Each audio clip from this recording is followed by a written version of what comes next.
Hello, today is February 3rd, 2026. It's 2 p.m. This is the Durango City Council study session. Could we get roll call? Counselor Koso. Here. Counselor Lawyer. Here. Mayor Pro Tem Woodruff. Aquí. Mayor Yazzie. Here.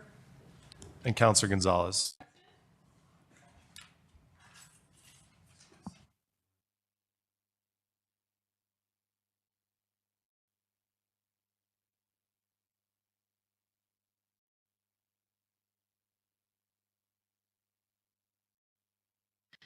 This is a call to honor and respect Indigenous sovereignty and self-determination. As residents and visitors of Durango, we are called upon to educate ourselves about the history and cultural heritage of the land we inhabit.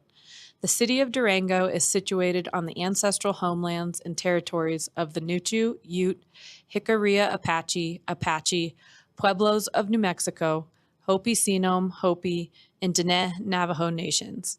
The original stewards of this land were forcibly removed and exposed to countless atrocities by the United States government, including repeatedly broken treaties, forced assimilation, the tragic legacy of Indian boarding schools, and the loss of ancestral homelands.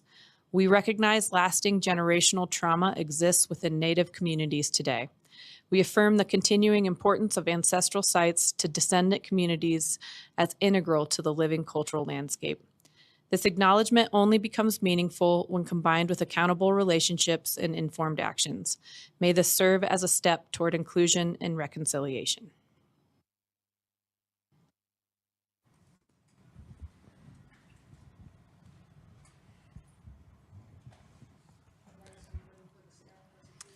Yes, Mayor and Council. We are kind of starting off the new year in 2026 with something a little bit different. As we've kind of talked with our executive leadership team and kind of with the City Council looking at what's ahead for 2026, we do think that it is important to kind of outline some of the priorities that we have that staff's been working on, that we know are identified in our strategic plan, as well as some of the priorities that we know that the council has found important for our community. All the items that you see today, or for the majority of them, don't have a sustainable source of funding. There are some other items that, like water and wastewater utilities, that actually you do have rate increases, but these are financial decisions that will be coming to the council in the coming years. Decisions that need to be made on what are the priorities of what needs to get done and when. As we even look at fire district discussions, when do we join that in elections? So this is a time to kind of bring it out, kind of what I would say is give the sampler platter of the things that are out there, doing it in a study session presentation where we're not looking for action, just kind of laying out what's all out there, an opportunity to ask questions, get to know a little bit more of the funding scenarios, what's needed, what's requested, question and answer. And then as we look forward to the end of this meeting, maybe looking at some areas where the council may want to take a deeper dive into and begin kind of looking at the priorities section of what do we want to take a bite at first, because obviously I think as you see this packet, there's a lot of information, there's a lot of things out there that need funding or maybe need decisions to be made on where do we progress with that. So in that vein, we're kind of looking at it as a first time. Let's kind of jump in the water together and kind of figure out how we want to go through with this and get information to the council to put you all in the best position to make decisions. So with that, I believe Mike and housing is first.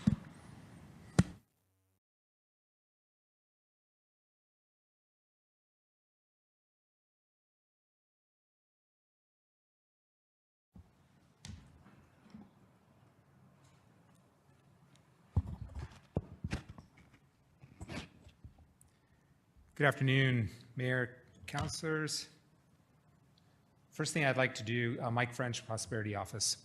First thing I'd like to do is extend some gratitude. I get to stand up here and give this report, but there's a ton of work that's gone into this from my team. Cody Minnick and Brian Devine have authored a majority of what you're going to see in your packet. They've done just yeoman's work collecting and sourcing information to create a pretty comprehensive white paper that has been in your packet. It's a 40-page document. I think the document has a tremendous amount of merit. moving forward to not just this purpose, but our stakeholders, our community, and our partners. And so I want to thank them.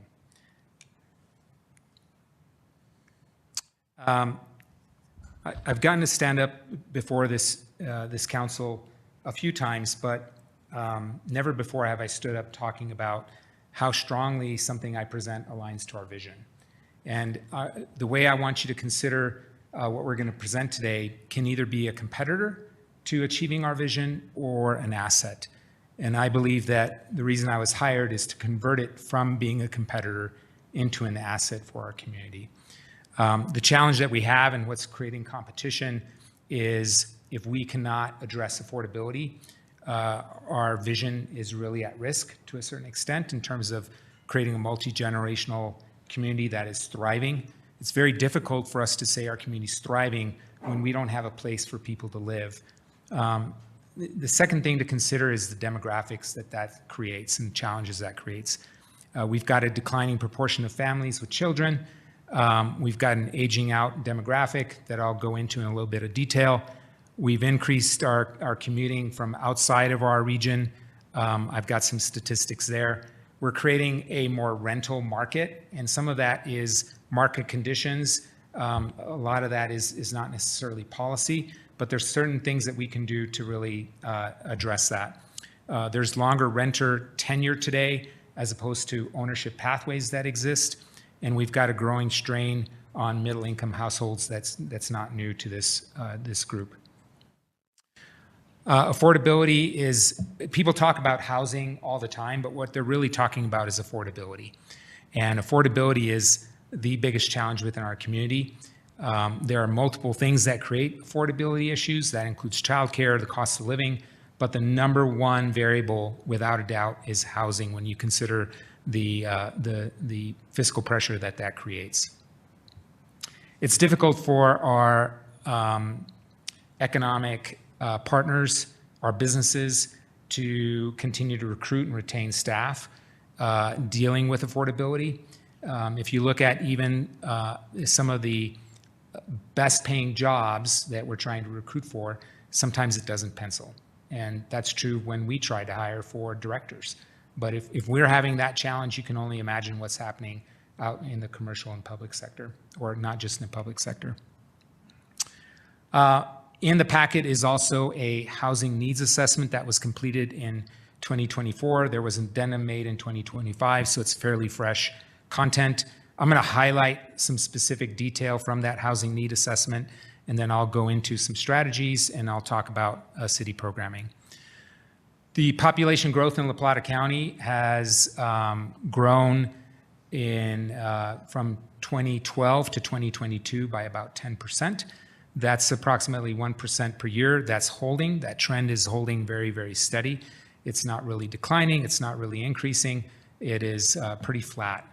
The population right now is just over 56,500 people. It's projected to continue to grow at 1% unless something dramatically happens. There is a change, though, in the demographics. In the county, the senior population, which for argument's sake, we're identifying as 65 plus, are projected to grow from 20% to 26% by 2050, outpacing any other age cohort. The underage 18 population has declined from 16.6% in 2020 to 13.71 in 2025. Employment jobs have increased. We have a very healthy economy. That has increased by 12%, and our housing units have only increased by 9%. So we're having trouble keeping up with the jobs that we're creating with housing.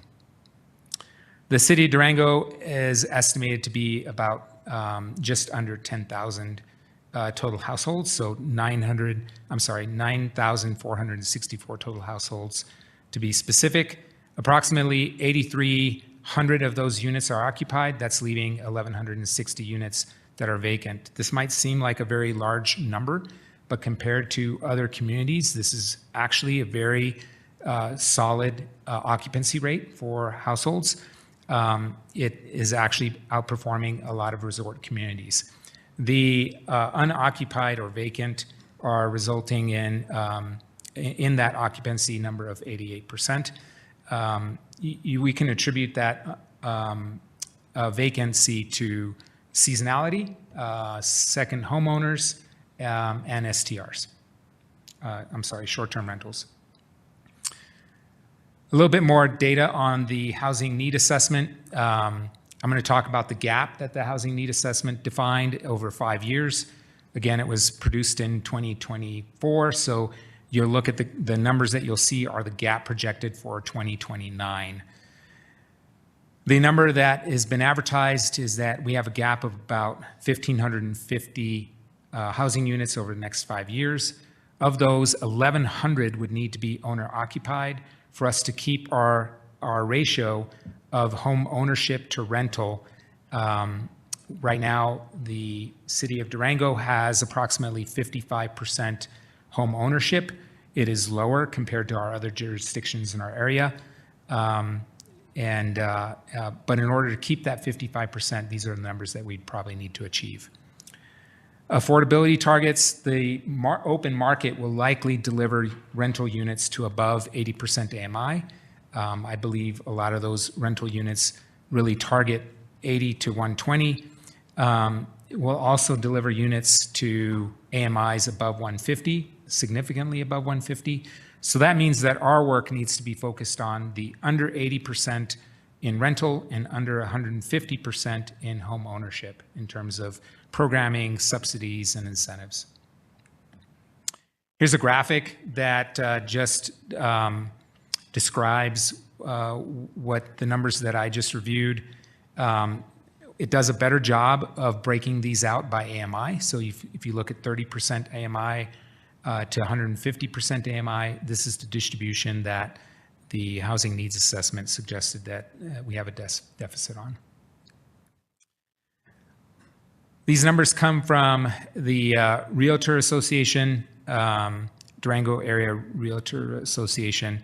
It is a most recent snapshot, and it reviews the numbers through December of 2025. The January numbers are not quite out yet.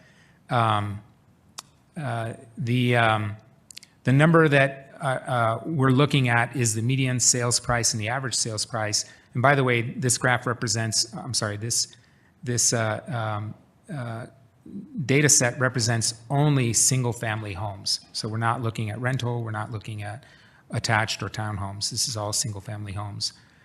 The median price in 2023 was $777,500. It jumped almost 20% in 1 year in 2024 to $925,000. The average sales price was $885,769, and it also jumped 19.7% to over $1 million in 2024. Those numbers have settled. They've actually declined slightly, as you read in the white paper. We're going through a little bit of a settlement in the housing market.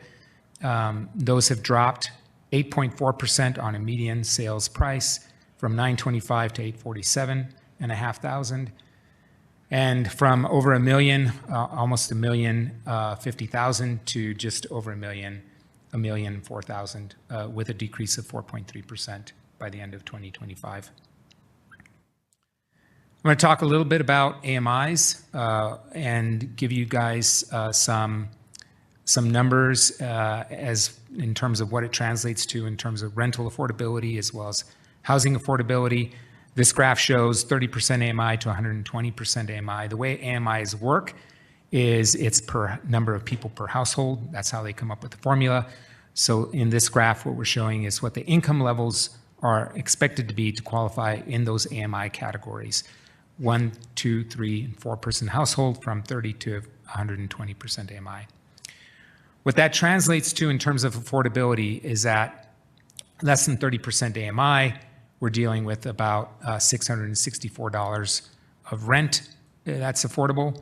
Between $30 and $50, $1,100 of rent per month. 50 to 80% AMI, $1,769, and that's more in range with what we're seeing average rent to be.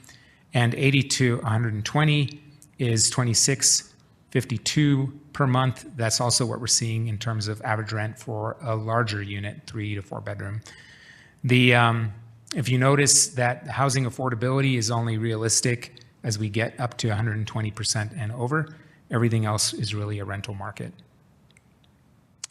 This shows you maximum allowable rents per AMI, going from a studio to a 4-bedroom. These are the numbers that we use when we work with partners in terms of rent restrictions for anywhere from 30 to 100% AMI. And by the way, these numbers come from CHAFA. The next graph shows the allowable home prices per AMI, starting at 60% AMI and going to 120. The reason I've highlighted the 2-bedroom and 3-bedroom is that's kind of where the average is for us. 2.4 bedroom is the average in La Plata County. 120 AMI at a 2-bedroom and 3-bedroom is anywhere from 393, so let's just say 400,000 to 480. If we go back and look at where we ended up in 2025 in terms of median sales price, there's a significant gap between affordability and what the open market has today. We really have to look back at where the gap started. A lot of people think this is a post-pandemic economy issue, and it really is not. It has started back in probably 2016. We really started having deficiency in inventory in 2008, but in 2016 we started seeing a huge gap between median household income and household price, or home price, I'm sorry. You can see that in 2025 we're starting to settle. Those numbers are starting to come down, but by no means are we closing the gap significantly. I'm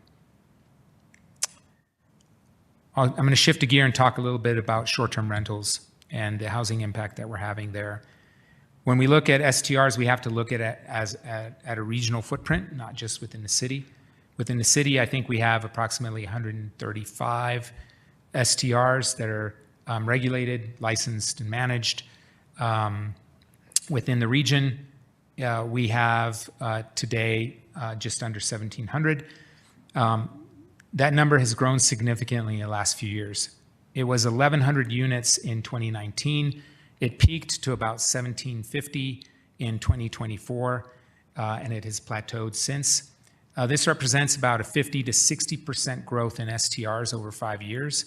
And if we think about the capacity and production of growth of new homes in the region, that far exceeds that. So that means that there's conversion from homes into STRs. The capacity growth numbers also show us that it went from 7,500 to 1,150, almost 12,000, indicating not only more STRs, but larger units being converted. The biggest challenge right now is the revenue signals. If you look at average daily rates for STRs, they rose steadily from mid 300s in 2019. We saw them peak to 600, 700 in 2024, and largely those are kind of event-driven spikes. We have lots of great events here, and those kind of spike the numbers. That reinforces a strong financial incentive to convert those. There's also somewhat of a tax incentive. As soon as you get outside the city, the largest tax is 2% versus 5.25% within the city. So, there's fiscal incentive for those conversions to happen, and we're seeing that. Progress. So what progress have we made? Well, we've established a housing division in 2021, prior to me being present. We have leveraged the URA well to support mixed income and below market projects. The Prosperity Office was created in 2024. We aligned housing, economic development, tourism, and major events. We've advanced public-private partnerships that had converted into deliverable units. Today, we have a total of about 7 major projects that are public-private partnerships that has delivered 144 units and another 200 units pending. And this is just under market units, not total amount of units. We've leveraged city-owned property to create projects. There's 3 projects right now that are in the works with city-owned property. We have contributed heavily to mortgage assistance program via our strategic partner Homes Fund that provides gap financing. We've allocated within the last 4 years $400,000 to that program. We have funded and leveraged the Alliance Catalyst Fund. We're the largest funder of that in all the jurisdictions for pre-development costs, and we take advantage of those when our strategic partners or development partners apply for pre-development funding. Progress by the numbers.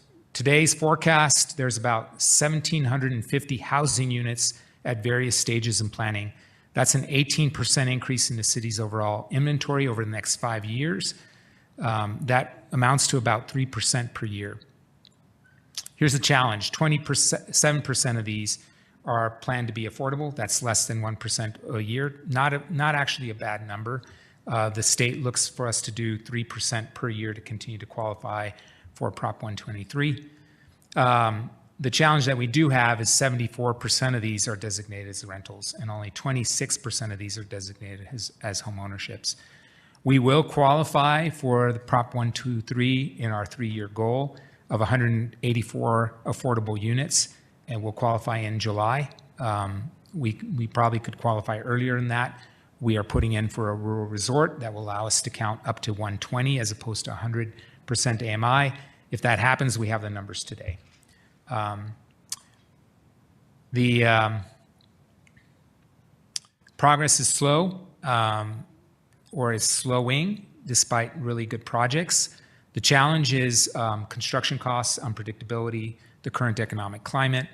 A lot of funding has dried up, either state or federal programming. It's very competitive year in, year out. And local match for pre-development funds that are required are not as available as they maybe used to be. I don't think the challenge is that we don't have projects. The challenge is how do we fund them? How do we incentivize them? How do we partner? And how do we create more predictability, which is very, very hard given today's economic climate. In the forecast that you see, I want to give some color to that so that you understand the numbers just a little bit. The city does offset fees. When you do the math, it comes out to approximately $11,000 per unit is what we're offsetting in fees. A lot of the liability that you see in the forecast right now is if all the projects that we have on the books that we see that are either in pre-development or that are in planning process right now, we would be liable based on the current land use code and the fair share program that we have at about $11,000 per unit. That's where that $4 million of fee offsets comes in. If we think about the gap, it's about $100,000 per unit. So no matter which strategy we implement, when you do the math and you reverse the math back to, we could implement this strategy or that strategy, a buy down or a land or a PPP, we're still getting almost to $100,000 a unit when you really think about it. So that's where a lot of our budget constraints come in. That's where the money goes. If you look at the fee offset, that's the largest number that you're looking at.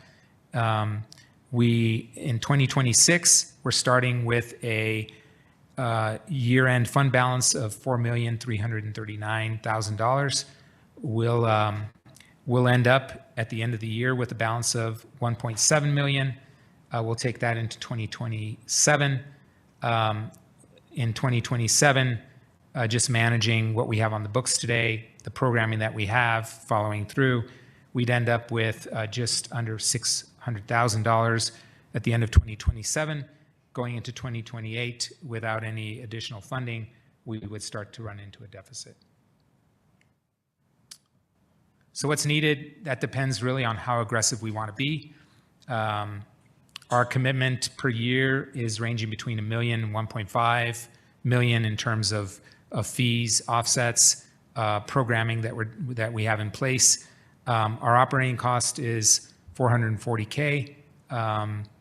So any additional funding that we would have would scale our programming and continue the programming that we have today.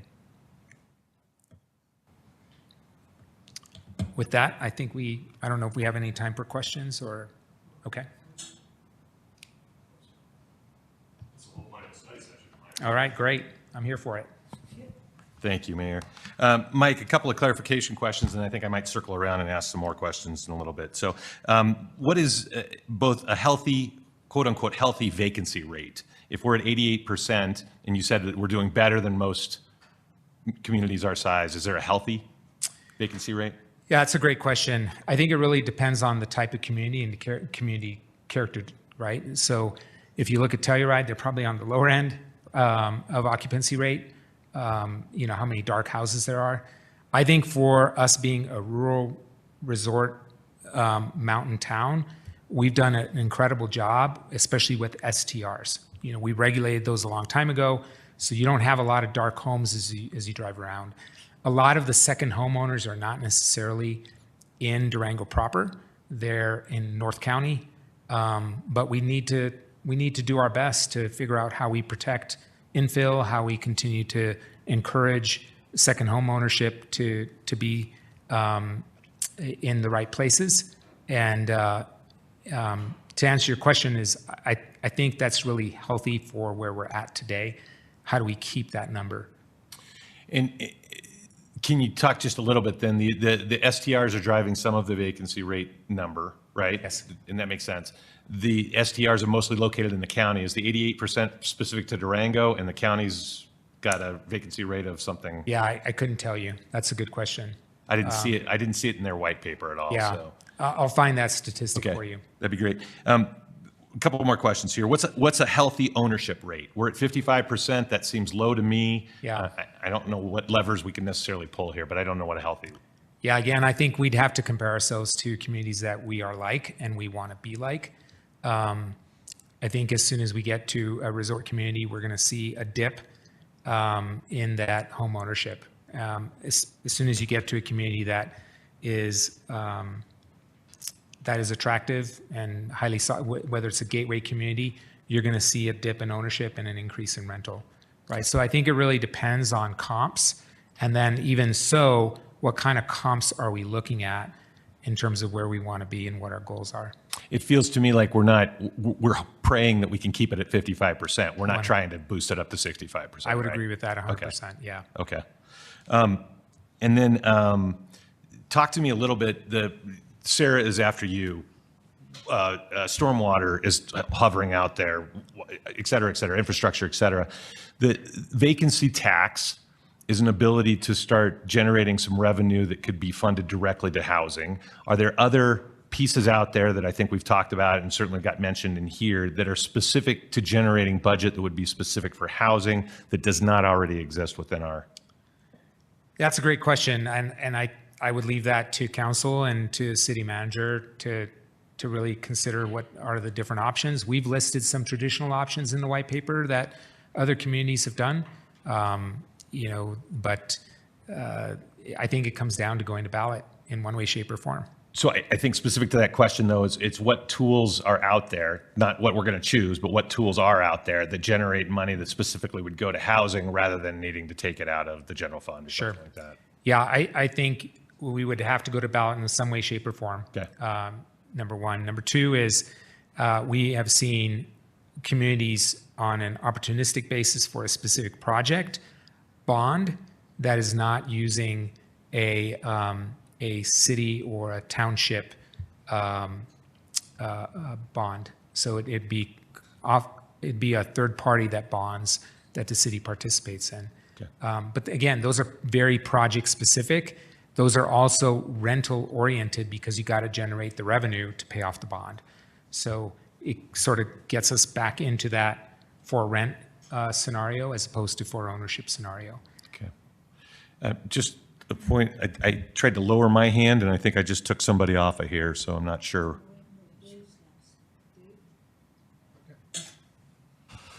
Mike, thanks for the presentation. That's a lot of good information. Thank you, both of you, for really putting in the time to get that information to us. And Jessica, do you recall, we had a cast meeting and they were going over occupancy rates and it was like 30%, 40% in Winter Park, if not lower? And I can go into it a little bit more. I Yeah. was gonna, when you were talking, I just Oh, went sure, to yeah. CAS last week. Go for it. And, well, no, I mean, I'm behind everyone else. And so I'll chime in because Sure. there is a lot of things. Because from what I remember, like we were at the top considering all the resort communities comparatively. We're very different from most of the resort communities. We're much larger population-wise. We're not landlocked like some of them. We have a lot of benefits. Our STR policy came out almost a decade before some of them. Like, we were way ahead of the curve on some of these issues that some of these other resort towns weren't.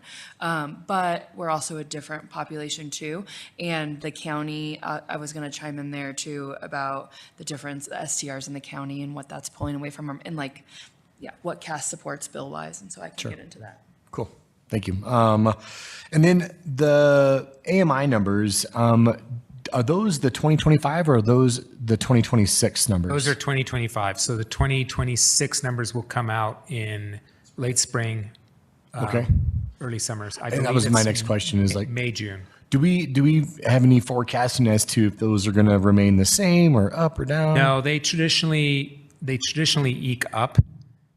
I have not seen them go down since I've been doing this. They traditionally go up, but it's not a huge gain. Yeah. I was wondering how that could potentially impact as we forecast budgets and everything else about how we're going to potentially address this. That was my only question. So, and also, yeah, thank you again for the amount and quality of all the information. Thank you.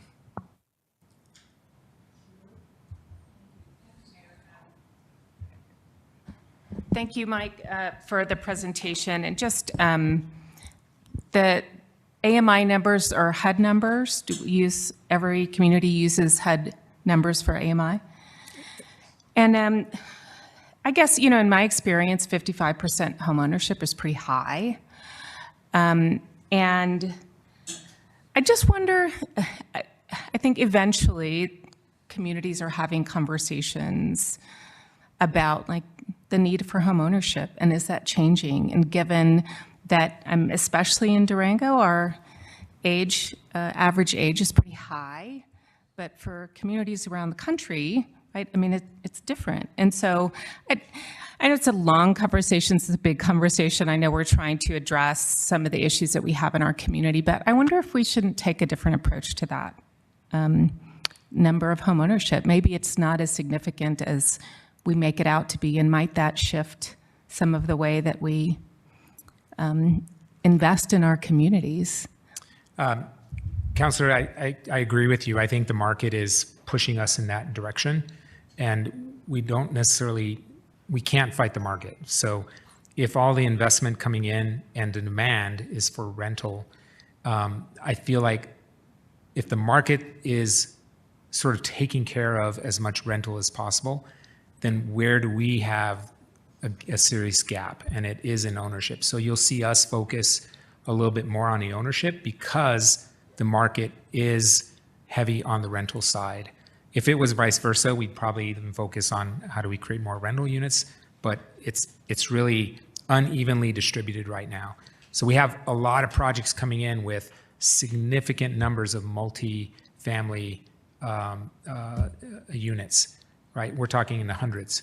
And so if the market's coming to bear with that, eventually supply demand will come into play, and then we'll have to figure out where's ownership and how do we help ownership, and specifically mid-level, mid-market, family-oriented ownership. You mentioned it in your presentation, but could you expand a little bit on the URA and its role in helping in that regard? And you just sort of touched on it, but I feel like we're not using it to the extent that we could. That's a good question. I think the URA is an excellent tool where we have a potential project that is in an area that qualifies. So first of all, the area has to qualify for the URA to be leveraged as a tool. Blight has to exist. There's development opportunities. It's an instrument that we would use under specific conditions. Oftentimes, it's driven by a development opportunity. We can use tax incremental financing to create some infrastructure for that development, offset some costs, form a public-private partnership. In return, the public benefit needs to be there to increase the affordability. And so right now, with Fair Share, a developer has to come to the table meeting Fair Share land use code requirements. If we were to put a URA in place or any kind of incentives above and beyond, we're expecting more units in return.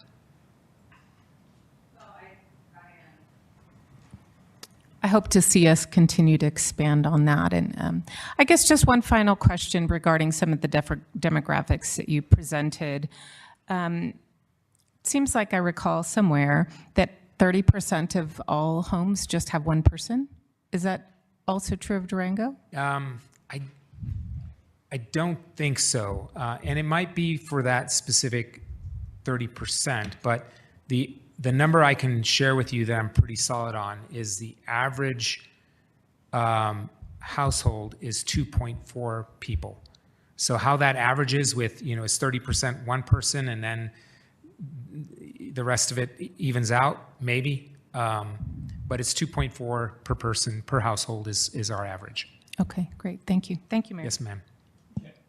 Both Councilor Woodruff and I have, hitting the raised hand starts eliminating people off of the list. I know, I thought I got eliminated. So I'm just saying, there's a problem with the process here. We just My need to hand make was sure. up. Kip took it down. He doesn't want to hear from me. Okay. It's rude. Okay. I just wanted to chime in a little bit with some things that I've learned at CAS last week, which was super interesting and very applicable, as well as a little research I kind of did while you were talking. So the national average for homeowner percentage is 65%, and the city so ChatGPT is right, so that's great. It's right on. But I thought it was interesting because you're right that I learned. So Breckenridge is under 26% right now. Vale was about 28%, Telluride 30%, Aspen 40%, and that went huge explosion higher after they did a ton of deed-restricted housing initiatives. And so they really made a ton of effort in that because it was the lowest. It was below Breck, 5 years ago or 4 years ago or something like that. And then us and Steamboat are the same. But if you look at Grand Junction or Santa Fe or places like that, they're up in the 60s. And so, having a goal of 60% or 65%, I think that's a good talking point of where our goal could be, but also realizing we are a resort town and we're probably never going to nail that, higher than that. Anyways, so that's one. Two, we have had numerous conversations on my years in council from with the Alliance, with how to help fund housing. One of the things we've talked about was STR taxes, but when we sat down and really got into it, the city STR taxes wouldn't contribute very much. We need the county, and the county has no documentation or they have no way to tax STRs, and so they didn't want to jump in. This was 2 years ago we were talking about it. Yeah. And so at that point in time they were out. They said, no, we're not doing that. We don't have any ability to right now to document, or there's nothing on file really. Quick question, is an STR tax and a vacancy tax the same thing? Or No. is STR tax a subset of Different. the vacancy tax? STR tax, they're different. Sorry, go ahead. Just for clarification, the county cannot do an STR tax, they can do a lodger's tax, and the STRs are considered lodger's tax. The city, based on jurisdiction home rule, can do a STR excise tax, meaning a tax that's specific to STRs, that is above and beyond the lodger's tax, whereas the county cannot do that. The county is currently at 2%. Based on the last legislation, they can take that 2%, go up to 6%. They're capped at 6%. So they'd have to go to ballot for that to go from 2 and up, and then determine they're allowed to use up to 90% of that on other things other than tourism marketing. Sorry, so a vacancy tax in either entity, implement a vacancy tax? No, sorry, you are correct. Are you He's done? fine, he's Okay. fine. It's Wait. with my question. I have more, but he's fine. Go ahead. What's your question, sir? We can't do the county. Okay. One little question Yeah. on this. Okay, for the STR tax, would that also include ADUs, or would that be different? No. An ADU is not, as a matter of fact, an ADU cannot be an STR and is not considered a short-term rental, at least in the city. People get confused on that because ADUs and STRs can't, like, they're similar looking or whatever can be, but they're different taxable. So another thing that we talked about in CAST was how many housing initiatives have actually not passed recently, and this like burnout of taxing and ballot initiatives and stuff, which is something I think we need to take into account, because there's initiatives like Vail just rejected their STR excise tax for housing. Telluride, they didn't approve the 64 million debt authority for affordable housing. Like there's been quite a bit of like initiatives that have gone forward that have been rejected. And so there was a huge presentation on that. I'm just going to forward the slides out for everyone so they can see it. But I thought that was interesting. And I felt like there was something else I was going to say. And I forgot now. So if I remember, I'll put Kip's hand down and put mine back up.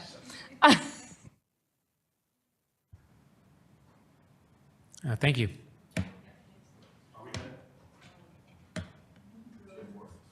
Okay. Sorry, has there been any concept or conversation around the fact that it's so expensive to build in Durango? What about regional alliances where we are actually supporting housing to occur in the county, in Bayfield, in Aztec, even going across the state line? Conversations that have happened along those lines. Is there merit in us putting funding, getting raw numbers of units built in locations where it's easier to build them? Yeah, I mean, we participate in the Regional Housing Alliance, and we absolutely support our neighboring jurisdictions in terms of how we assist them with policy and programming and such. But I really think that we have our work cut out for us to protect the housing that we have to not be converted.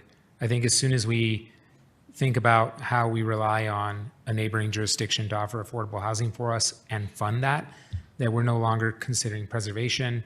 We're no longer considering other projects, even land that we own, PPPs that are available, et cetera. So I think there's enough here to make a difference. Okay. At the same time, I agree with you, Councilor Coso, that we need to support inventory being built in neighboring communities. All inventory is good inventory in those neighboring communities. That supports us. In some ways, does the fair share, where we're talking about 7 years or 10 years that an ownership has the ability to go ahead and put that out as market, like that's the expiration of their, is that eliminating affordable housing 7 years and 10 years from now? It depends on the type of project. I mean, some of these projects, we look to ask for in perpetuity if we can. Okay. So the 7-year example that you're looking at is really specific to 150% AMI. That doesn't exist for a lower percent AMI. So it really depends on project by project, the types of units, the number of units, what we're incentivizing. So it changes a little bit. Thank you.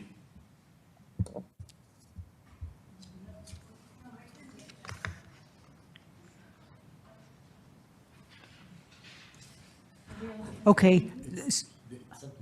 I don't know. Okay, so I have a question. I was just curious. Okay, so with the Prop 123, since the cost of construction is rising and we still have to do 3% growth if we take any of the gimmies from the state on Prop 3, would it still be affordable for the city to do that, to follow that path long-term? Yeah, that's a great question, Mayor. So far, we are participating in Prop 123. We'll meet our numbers. Those numbers require a 3% growth over 3 years. If we meet those numbers, then we're eligible for the next 3 years in the program. We have not taken advantage of Prop 123 as an applicant ourselves. We have some development partners that have applied. But I think it's a good program as the competition starts to fall off because they can't meet their numbers. I think we'll be in better shape to qualify for some of those subsidies and some of those grant programs. To answer your question is I would stay in for another 3 years for sure, because we've made the hurdle. Can I have one last question? URA applicability out at Three Springs or Twin Buttes to already master plans in place? Does a URA in any way ignite development out in those to the best of your ability? I know. Yeah, I'm the wrong person to ask there. I think Tommy would be the right person, but I think would those areas qualify in terms of need for redevelopment, Yeah. blight, et cetera? I'm not sure they meet the qualification. But yeah, I think getting over that hurdle would be the biggest part. And I'll chime in with at least Three Springs. I know we talked about it a couple years ago with the URA when we were trying to get that phase 2 development for housing to go, and it's new. It doesn't apply. There's no blight. There's certain amounts of it that it has to be in order to apply to be a part of the URA. So the presentation that we got from the expert, and I can't remember his name, he gave us a presentation on Andrew? the basics. Andrew? Yeah. Arnold. There was a piece of that was talking about vacant land and him saying that a URA could apply to vacant land. And so I just haven't been able to run that down any further than It's a good what we question. were, so. Yeah, it was just one. But it was, he was talking that Three Springs might apply. So it was worth just having the question Sure. and maybe chasing that answer down. Thank Agreed. you. Any more questions? Okay, thank you, Mike. Thank you.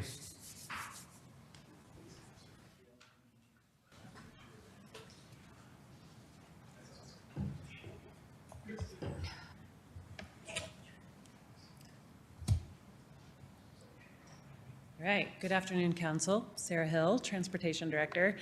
I'm going to give a pretty quick service overview and then just an update of our upcoming fiscal constraints in the Transportation Fund. And this is obviously not new information to any of you. To borrow Jose's term, the need for sustainable transit funding has been on the platter for at least over a decade, and Council has continued to express interest in trying to solve that problem. So this discussion most closely supports the strategic plan goal of reliable infrastructure and community connectivity. But then you'll see that it does actually touch on every single one of our strategic plan goals. So our current transit service is offered 7 days a week from 7 a.m. to midnight. We offer 4 fixed routes covering the city limits, and we also offer door-to-door paratransit service for seniors and people living with disabilities, as well as our evening on-demand service that operates until midnight.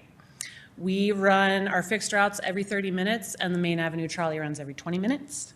We provided over 470,000 rides in 2025, and that's our 7th consecutive year of increased ridership.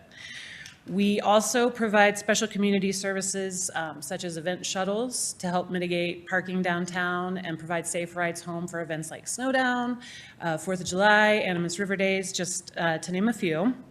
And we also provide special services for community groups such as after-school transportation and adaptive sports group events, transportation to the emergency warming center, things of that nature. And I wanted to tell you a little bit about who we are moving. This data was all gathered in our annual onboard ridership survey in 2025. 64% of our riders are transit dependent, meaning they do not have access to a car for their trip. 57% are riding every single day. 44% of our riders say they live in households that make less than $25,000 a year. And in addition to that, 17% live in households earning less than $50,000. The vast majority are local Durango and La Plata County residents. 23% are seniors. Another 23% of our riders are people living with disabilities. And Fort Lewis College students took nearly 22,000 rides in 2025. So based on these demographics, we can assume that transit services in Durango are incredibly important in addressing affordability and livability in our community. So the top trip purposes in order are shopping trips and errands, work commutes, personal and social trips, medical appointments, and school trips. It's clear that our riders are relying on the service for the full scope of living within our community, and each of the 470,023 rides that we gave last year provided that opportunity.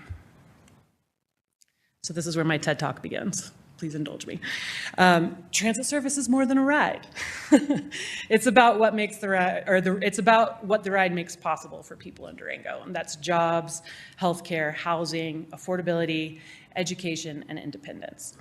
Transit allows everyone access to a full life, regardless of whatever resources they have or the level of physical mobility that they may be living with.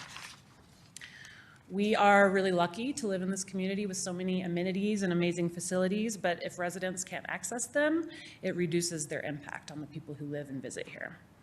So this graph illustrates this point, that transit links our community to a livable and high-quality experience. And when we dig in to the dollars and cents of the transportation fund, I just ask you to remember this, that transit is about so much more than the operational cost. And offering convenient and reliable transit service benefits everyone in the community, whether they choose to ride or not. So transit is expensive to operate. It will never pay for itself by nature. Every transit agency, every public transit agency in the nation is subsidized in one way or in some way in order to keep it public and accessible. But the outcome of transit brings value to the whole community. And this slide just shows that the benefits of transit support every single one of our city's strategic goals in some way, through accessibility for underserved populations and environmental benefits, affordability and livability, access to housing, independence that helps support our goal of a multi-generational community, safety and health benefits, reduce congestion, strain on the transportation network, enhanced opportunity for community engagement, and it removes barriers to access employment, to name a few. Okay, that's the end of my TED Talk, getting into the numbers. This slide shows the revenue that's available to us to operate annually. This is a snapshot in time from the 2026 adopted budget. There will be some flexibility with this number as we execute contracts for smaller grants, and we do need to amend this revenue budget to reflect council's allocation for the lodger's tax determination. 26% of our revenue is comprised of federal transit operating grants. That annual allocation amount is a formula that's established by the Colorado Transportation Commission by statute and administered through CDOT. So that number is pretty static for us. Our local contributions, the main sources are fare box revenue, lodger's tax, and parking revenue. But for a small rural agency like Durango, fare box revenue generates a pretty insignificant amount of funding. For us, it's about $200,000 every year. The lodger's tax ballot language allocates 20% of that tax to transit services, and so in 2026, that looks like $650,000. Parking revenue is our largest source of local income, and that comes from parking meters, citations, and permits. And then our smallest bucket of revenue is these contracts. An example is our contract with Fort Lewis College that allows students to ride for free. This is our expense budget for 2026. The transportation fund includes 3 divisions: transit, multimodal, and parking. And this cost allocation item here is our contribution to internal support services such as HR, finance, and IT, just to name a few. So you can probably clock here that our expenses outpace our revenue by about $2 million a year. And not to bury the lead, but that is the amount that we would be seeking to sustain services as they are right now after 2028. This isn't a surprise. We have known we were heading for this cliff for some time. Some of you will remember the 2025 cliff that was projected. Before that, 2023. We have been able to avoid service reductions several times for a number of different reasons. Between 2020 and 2022, we received over $3 million of COVID relief funding that was specific to transit operations. So that amount allowed us to offer transit service and actually contribute to the fund balance of the transportation fund for a couple of years. And then last year in 2025, council sold the parking lot asset to the train, and that returned funding to the transportation fund. And that one-time infusion will sustain our fund balance until 2028. And then just to be clear, this conversation is just about sustaining the services that we have right now. This doesn't consider meeting communities' expansion needs for like increased service area or increased service hours. And it doesn't consider additional transit needs for upcoming regional events. such as the event in 2030, that will have demands on transit. And then finally, just wanted to refresh your memory on some of the more recent considerations for funding that we had looked at and that past councils have considered. The 2005 reauthorization, transit was on the short list of priorities, but obviously this source is used to fund other significant needs. Parking rate increase. The last time we increased parking citations was 2017. It was not popular then. It will probably not be popular in the future. In 2024, council did request information about what the impacts would be of expanding enforcement to evenings and weekends. And that conversation didn't generate a lot of traction, kind of just based on, community feedback. So the recommendation to increase lodger's tax, that was addressed in 2021 when we went from 2% to 5.25% and dedicated 20% to transit services. And like I said, that was a pretty modest $650,000 a year generation. Marijuana tax increase also did not have community support when it was considered several years ago, and I think at this point it wouldn't generate enough funding to really be worth the discussion. Increased fees was a recommendation from the previous Multimodal Advisory Board. That didn't lead to any direction from council, but it proposed considering things like linkage and impact, unoccupied building, unimproved lot fees, things like that.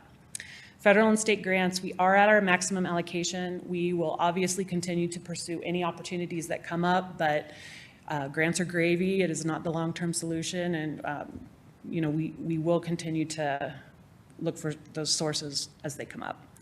Community partnerships, unlikely that there would be sufficient funding available to hit that $2 million annual mark, and same with increased fare. So on that cheery note, I will take questions. Dave? Thank you for giving that. I'm never like the doom and gloom guy, but give it to us, if we do see this fiscal cliff in 2028, we don't find any sort of mechanism, what does that look like in 2028? What sort of reduction in services, what sort of reduction in assets are we looking at? Where is that kind of worst case scenario do you kind of project out if we do kind of hit this, and gives us all kind of a sense of where we're at and what it looks like for the community? Well, and we kind of went through this exercise in 2017 when our federal grants, the formula that the Transportation Commission approved reduced our federal grants to such a level that we did make pretty significant service reductions in 2017. We did a public engagement process at that time to see kind of what the largest needs were and how to balance the budget, because as an enterprise fund, that's what we would be looking at, is operating within whatever we can generate. We eliminated the Highway 160 route, the Crestview route. We would likely look at the evening transit. There's potential, depending on how severe and significant the funding reduction needs to be to balance, of reducing headways to hour waits on routes. I mean, there's quite a list of options for service reduction, but all of them definitely have pretty large impacts on ridership and the convenience of the service. Thanks. Sarah, I guess I just want to follow up on that then. So if we know that the cliff's coming in 2028, what's the merits of trying to save some of the budget? We're spending down budget by adding some additional services that are being paid through lodger's tax. And, what is is there a scenario where we start decreasing services to try and extend moderate level of service rather than full level of service? Does that make sense? It does make sense. And that's, that's definitely one way to address it. We had kind of made the decision during the COVID era, 2020, when we knew the cliff was coming, that we would offer the best service that we could as long as we could. We, as an organization at the time when we made the service reductions in 2017, got ahead of the cliff a little bit, and it ended up,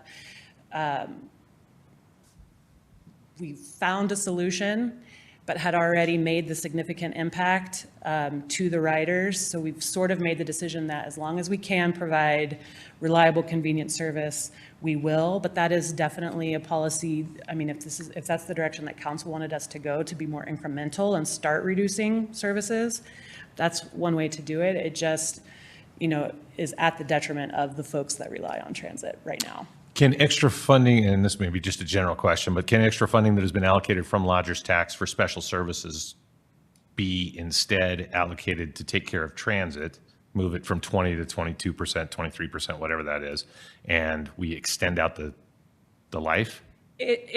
I mean, council can do whatever you want with that amount of money, of course, but I think we have proposed things that were not ongoing operational costs, but are more of like a one-time funded opportunity because we can't plan on it in the future. It could be allocated for a different thing every year. Okay, great, thank you. Thank you, Mayor. Thank you.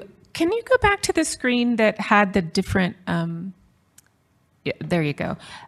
So here's some of the potential funding options.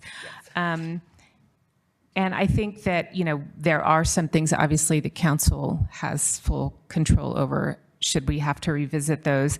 Oh, regarding the federal grants is kind of where I was at. You mentioned, a couple of times now that it's in addition to, or so it's not sustaining.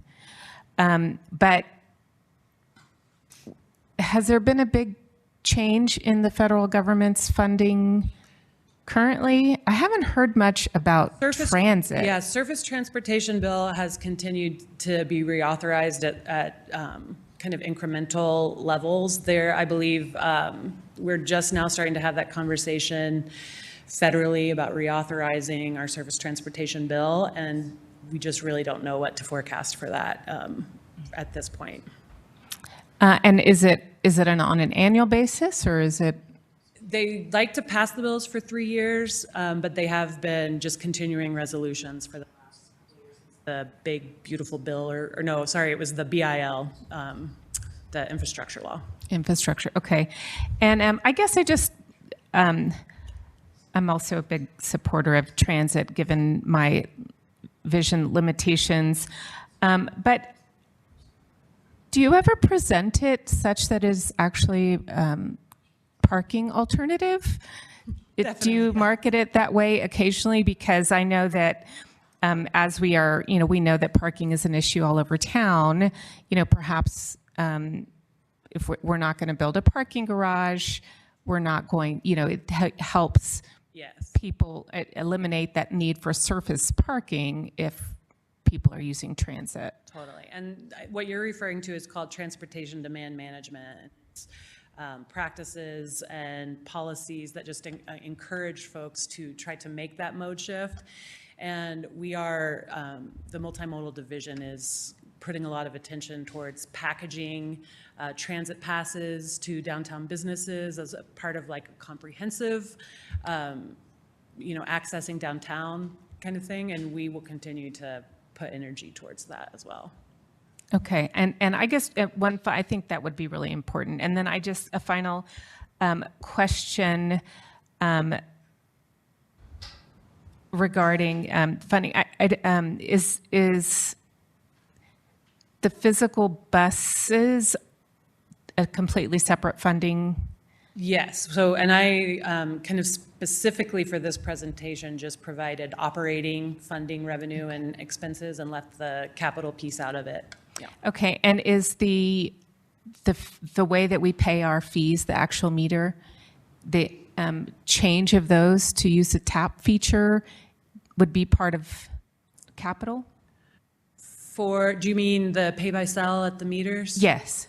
No, that's part of the parking operations budget. Yeah, and that actually that functionality of using cell to pay at the parking meter doesn't cost the city anything. That is a no cost asset that we are offering. Okay, great. Thank you.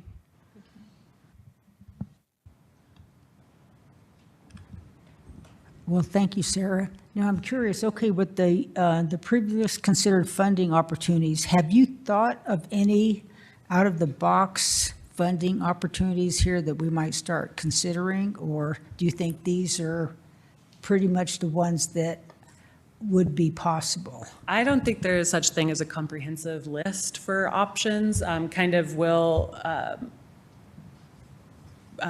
hearken to what Mike said in his presentation as well, that the purpose of today is kind of just to say, here's the state of it. We don't have solutions for it at this point, but would look to council for direction. And Jose, of course, what opportunities we can compete for.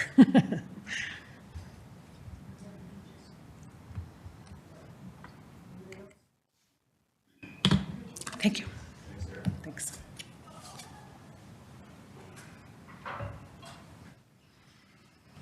Hi, Council. I'm John Harris. I'm the Public Works Director. I'll be talking to you tonight about some of the things we do in Public Works and, more importantly, how we fund those programs and projects that we have. Let's see. There we go. My talk tonight falls under the strategic plan goal of providing reliable infrastructure and community connectivity, and that really gets to the heart of what we do in Public Works every day. Just wanted to give you some background. I know you know all this, but I'm still new and I'm getting myself through it again, so it helps me to say these things over and over. We have several divisions in Public Works. I've listed some of them here by functionality. You don't see an administrative division here, and that's because those staff are really embedded in some other divisions. They provide support across the department. We have an operations division. Actually, our trash and recycling division is a part of operations, but because of the way they're funded, I've split them up tonight. Water and wastewater utilities and engineering, all the funding sources that they primarily use are listed here. For instance, in terms of operations, street maintenance, snow plowing, when we have snow, that's primarily funded through the general fund or some sales tax measures.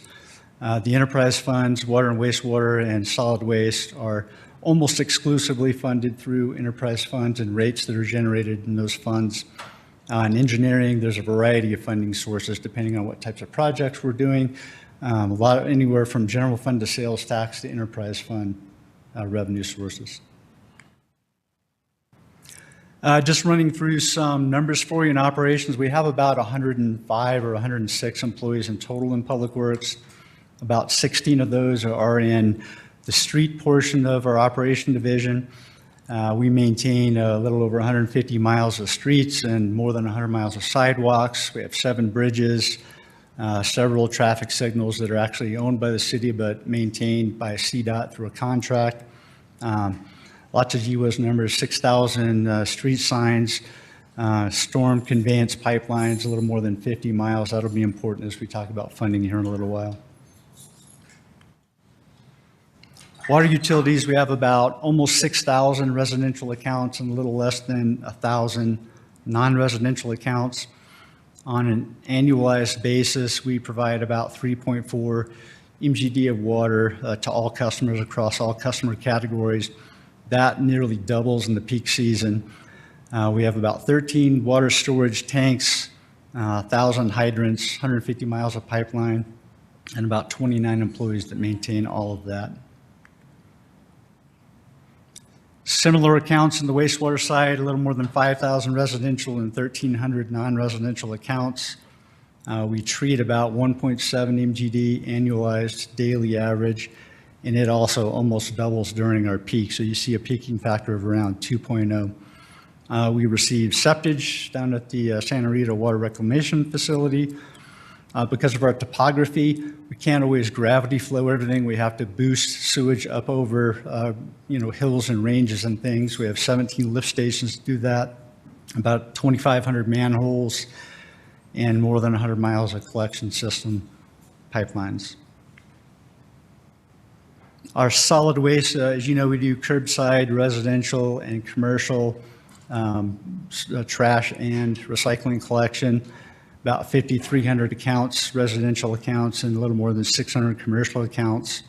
On the trash side, a little lower number on the trash side, residential recycling accounts, and a little higher number of commercial recycling accounts. We have 4 daily routes for each. We collect about 7,000 tons of solid waste every year. Trash, 3,500 tons of recycling. This team supports a variety of special events, including the Snowdown parade that just happened, and we have about 13 FTEs in that division. In engineering, they maintain, obviously, our engineering and construction codes and regulations.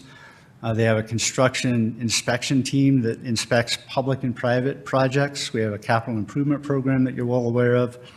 We have a team of engineers that do development plan reviews and approvals. We issue permits. They manage the MS4 permit system or the stormwater program.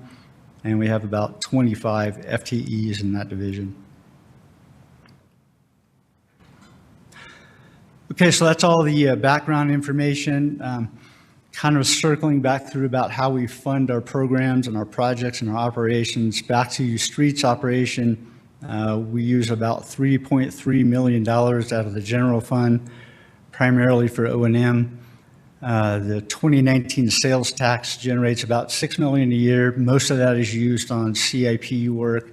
A small set aside, a little less than $500,000 a year, goes towards maintenance. The Highway User Trust Fund has been pretty consistent in around, we receive about $700,000 a year through that program. That's used primarily for maintenance. The one I wanted to talk about, though, is stormwater. We don't have as you know, we don't have a dedicated funding source. So when we do stormwater conveyance projects, we're doing those typically when we use street improvement projects and we're drawing down either the 2019 sales tax revenue or the general fund to pay for those. There is a proposed stormwater utility. I'm sure you all had lots of discussions before I came here about how that would be implemented. It's my understanding that the recommended implementation plan would be at just a base rate, $4.50 per month per parcel. That would generate about $400,000 a year. The water side, we function almost exclusively on rates. We generate about $6.3 million a year in rates. You all are aware that there was a bridge gap funding study that was done last year, both on the water and the sewer side, that recommended some rate increases, the first of which was implemented earlier this year. It was a 10% increase. So a typical residential customer saw an increase of about $2.58 per month on their water bill. That generates an additional roughly $630,000 a year. The same study recommends another increase next year of 10%. That would be a residential customer impact of about $2.82 a year, really generates roughly, well, another $630,000 approximately. But you also know we have some really expensive projects hanging out there. There's the potential that the city would have to borrow as much as 50, even I've heard numbers up to $75 million to fund some projects. So if we had to borrow that money and cover the debt service, we would have to fund another $2 million in debt service potentially through the water fund. Wastewater rates generate about $10.3 million a year. Again, there was a 20% increase just earlier, January 1st of this year. And a typical residential customer saw an increase of a little over $11.50 a month on their bill. That generates about $1.7 million more dollars per year in revenue. And there's a proposal for another 10% increase next year, which would generate about $1 million a year. We don't have really expensive wastewater CIP projects planned. You all invested in the Santa Rita Water Reclamation Facility. That was a great investment. You'll see us in the future really focusing on pipeline replacements and upsizing pipelines throughout the community. In terms of solid waste, we work from rates again. That generates about $3.4 million a year.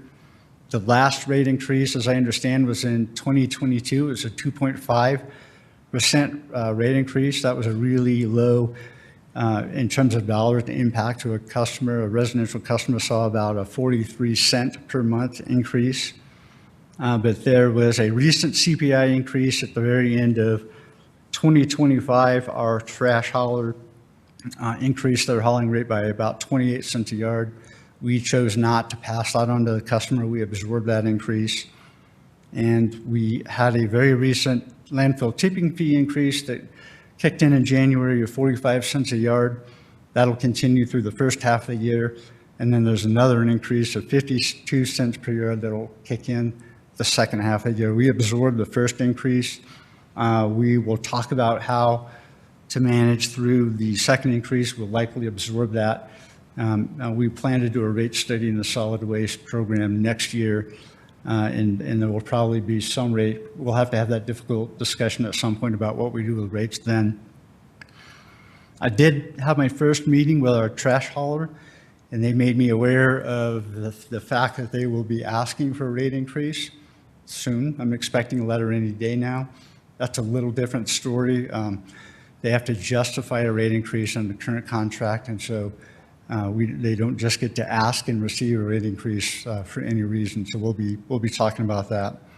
But there is a potential contract renegotiation coming very soon as well.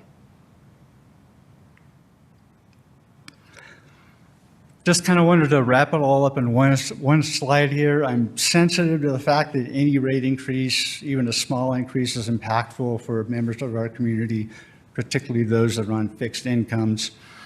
But if we were to increase or add or develop a stormwater utility and adopt the recommended proposal, that would be an additional $4.50 per month increase for our residential customers.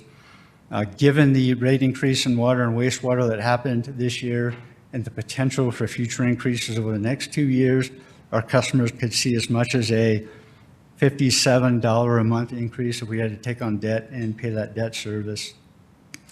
And in 2022, of course, that was the last time our customers saw a rate increase on the solid waste side, but we know there might be some more of that coming soon. So we have some difficult conversations ahead of us. You've heard from some of my peers about their funding needs, and you'll hear from others here soon. I mean, these are conversations that I think need to be had, in the next year or two. So I'm happy to answer questions if you have them.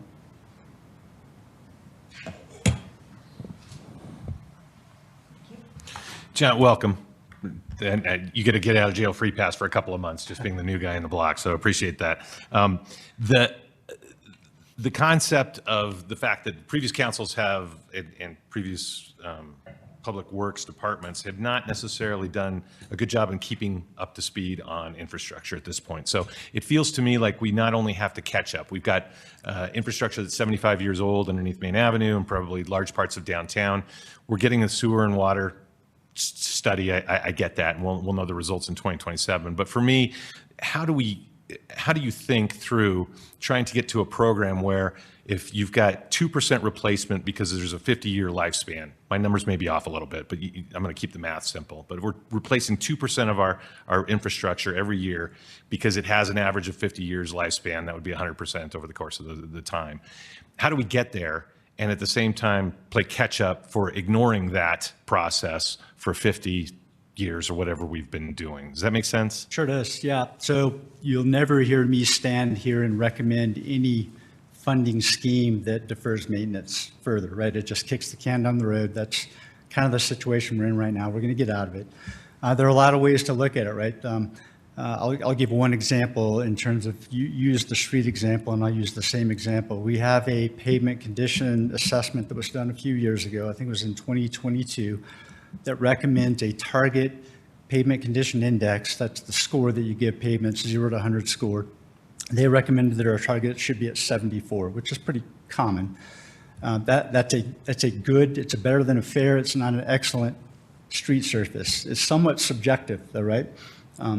My 74 might be your 68, might be somebody else's 48. To maintain a 74 PCI average, the study also recommends that we spend almost $6 million a year just improving pavement surfaces, not doing stormwater projects, curb and gutters, sidewalks, those sorts of things. We're not spending that money now. So I think one of the conversations that we might need to have is whether or not 74 is the right number for our community. Maybe it's some 68, 64, and that obviously takes less money to fund those improvements. So I've worked for communities that cash funded everything, I worked in California recently where debt is used as a tool. So I've seen both ends of the spectrum.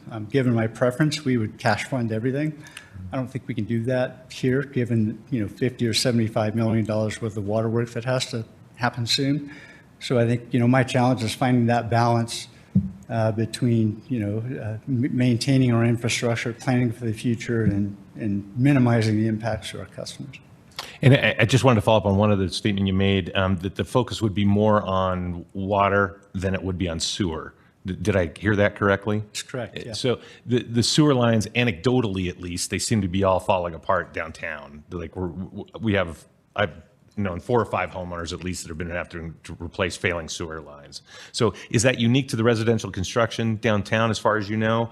Or is that just, like, don't we have the same sewer aging out problems downtown that we're having in downtown neighborhoods? We do. That's what I'm told. I'm told we have, this historic community, and I see, as the new person here, I see Durango at large as a historic community. As I drive around town, I look at homes, lots of homes that are 80 and 100 years old. When I say that I think we'll focus more on water infrastructure projects, it's really those high-ticket, super high-value projects that we have hanging out there. You've talked about the 9-mile pipeline. That's a $25 to $30 million project. Rebuilding a treatment plant a treatment train at the treatment plant. Yeah. Another $20+ million project. We don't have a single super high dollar, should knock on wood when I say this, sewer project hanging out there. It's largely replacing pipes and upsizing pipes and planning for the future.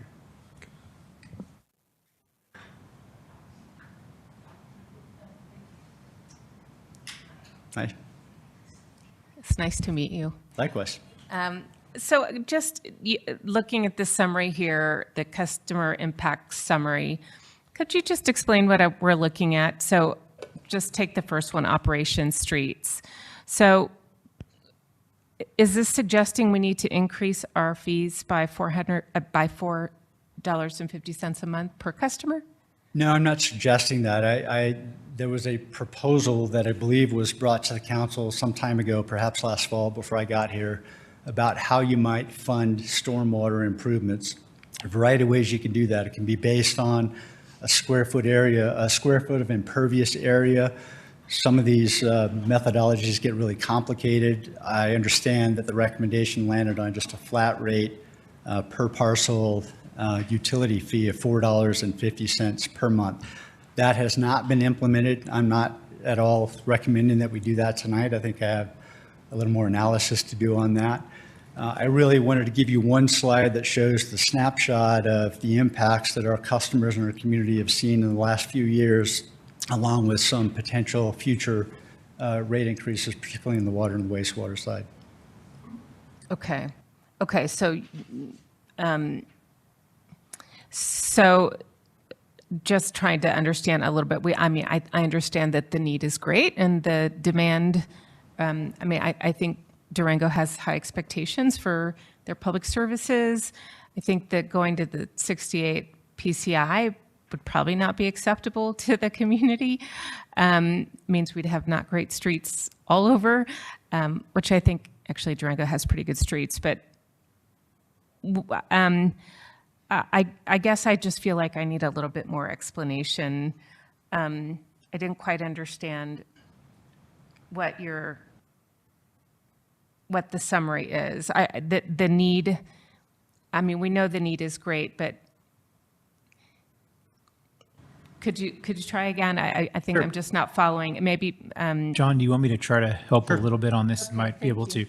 So what we're doing here with this slide is really just trying to show the council what's in the future if we continue to go, right?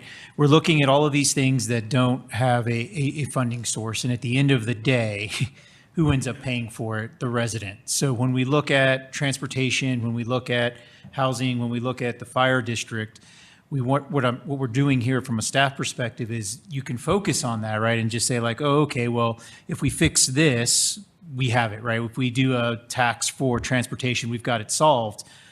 But we're trying to show you the other side of the picture that, well, there's an increase here, but there's also on the water and the wastewater side, increases that are also going to happen annually. And there was a stormwater utility that the council had looked at as well that hasn't been implemented, but if we did that, there's also another monthly increase. And trash and recycling, which is another service, that's another increase. And so when you really look at your utilities cost, your water, your wastewater, your trash, those are costs that from a staff perspective, we always want to put in the council's head as we look at affordability, because those are always going to be increasing on top of whatever other services that we look at performing through our tax base. So it's really just giving that clear picture of when we look at what does it cost a resident, let's not only look at just the tax, sales tax, property tax, let's also look at the services we're providing and the billing they're receiving. So this is just kind of expectations to kind of set out that big picture from the council level. Here's what you might be able to expect in the next few years. Except for the stormwater utility, because that's the only one that was proposed that has not moved forward. Your utilities, your water, your wastewater, and trash recycling, those are things that are going to continue to have price increases as they go in, because those are services that we continue to provide. Thank you. It seems like the other two made sense to me, but this one didn't. So I appreciate the explanation. Thank you. Thank you, Mayor. Yeah, hi, thank you. Being from California, I've been reading a lot about the green infrastructure projects that have been happening and different, how they can apply for different funding if we start implementing them. I'm sure there's a cost to it, as there's a cost to anything green and sustainable, it feels like. Have we looked into that at all? You're new, so obviously has Durango, you probably don't know, but is it a strategy? No? Yeah, I mean, I can speak generally, and I think Sarah spoke to it as well. I think, funding sources are sort of drying up. They're not as reliable as they once used to be. And I can tell you, I want to say I've probably used funds from just about any kind of funding source you can think of. And some of them come with a lot of financial strings that if you don't think about early on, you don't get the impact, the financial impact that you were hoping for. Federal funding nowadays comes with Build America, Buy America clauses and OJT requirements and DB. Those tend to eat up a large portion of whatever grant funds you get. I've been involved, again, I came from California, and we replaced all our water meters with a WaterSmart, a BOR grant, and then 90% of the way through the project, the funding got pulled. And so, we did what we were supposed to do, and we lost $2.7 million. So I'm a little gun shy as far as that funding source goes. My preference, again, would be to learn to get to the point where we can work within our budget, which in terms of the utilities is rates. But I do recognize we're probably going to have to take on debt in the next couple of years. Okay. And do you see that as a ballot measure or a, increase fees here, or a combination of both, or? Yeah, it would be an increase in a rate that would come to the council for your approval. And if we needed, we would come to you with the information to borrow X amount of dollars. We're going to have to provide X amount of funding and debt coverage for 30 years or whatever it might be. And you all can make the decision on what to do at that point. Some of the projects that we're talking about, I don't want to say there's never a choice, but it would be difficult to continue to operate the way we do now if we don't do some of those projects. So those are the difficult conversations that we'll have to have soon. And I think finding that middle ground, that compromise, whether it's a 78 or a 72 rating, I think that is, a good middle ground too, of like trying to find that to save some money if we can. The last question was unfunded mandates by the government. Are you seeing a bunch of those come down related to infrastructure, that we're struggling to meet the new mandates that are coming down and they're not funded by anybody? Yeah, I think that's the world we live in public works. Regulatory requirements aren't getting looser, easier. I don't expect that to change anytime soon.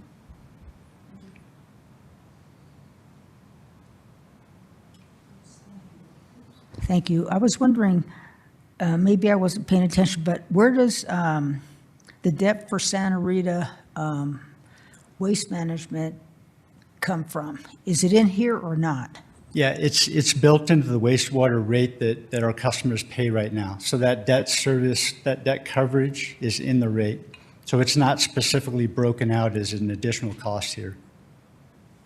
So under utilities wastewater in 2026, the increase of $11.55 that our residential customers saw this year, A portion of that is to cover that debt service. Okay, so my second part to that question, okay, so if that $11.55 for the debt service on Santa Rita Park, will that cover it all, or will we still have to get money out of the general fund to make that payment? No, so the wastewater fund operates exclusively through the rates that our customers pay for that service.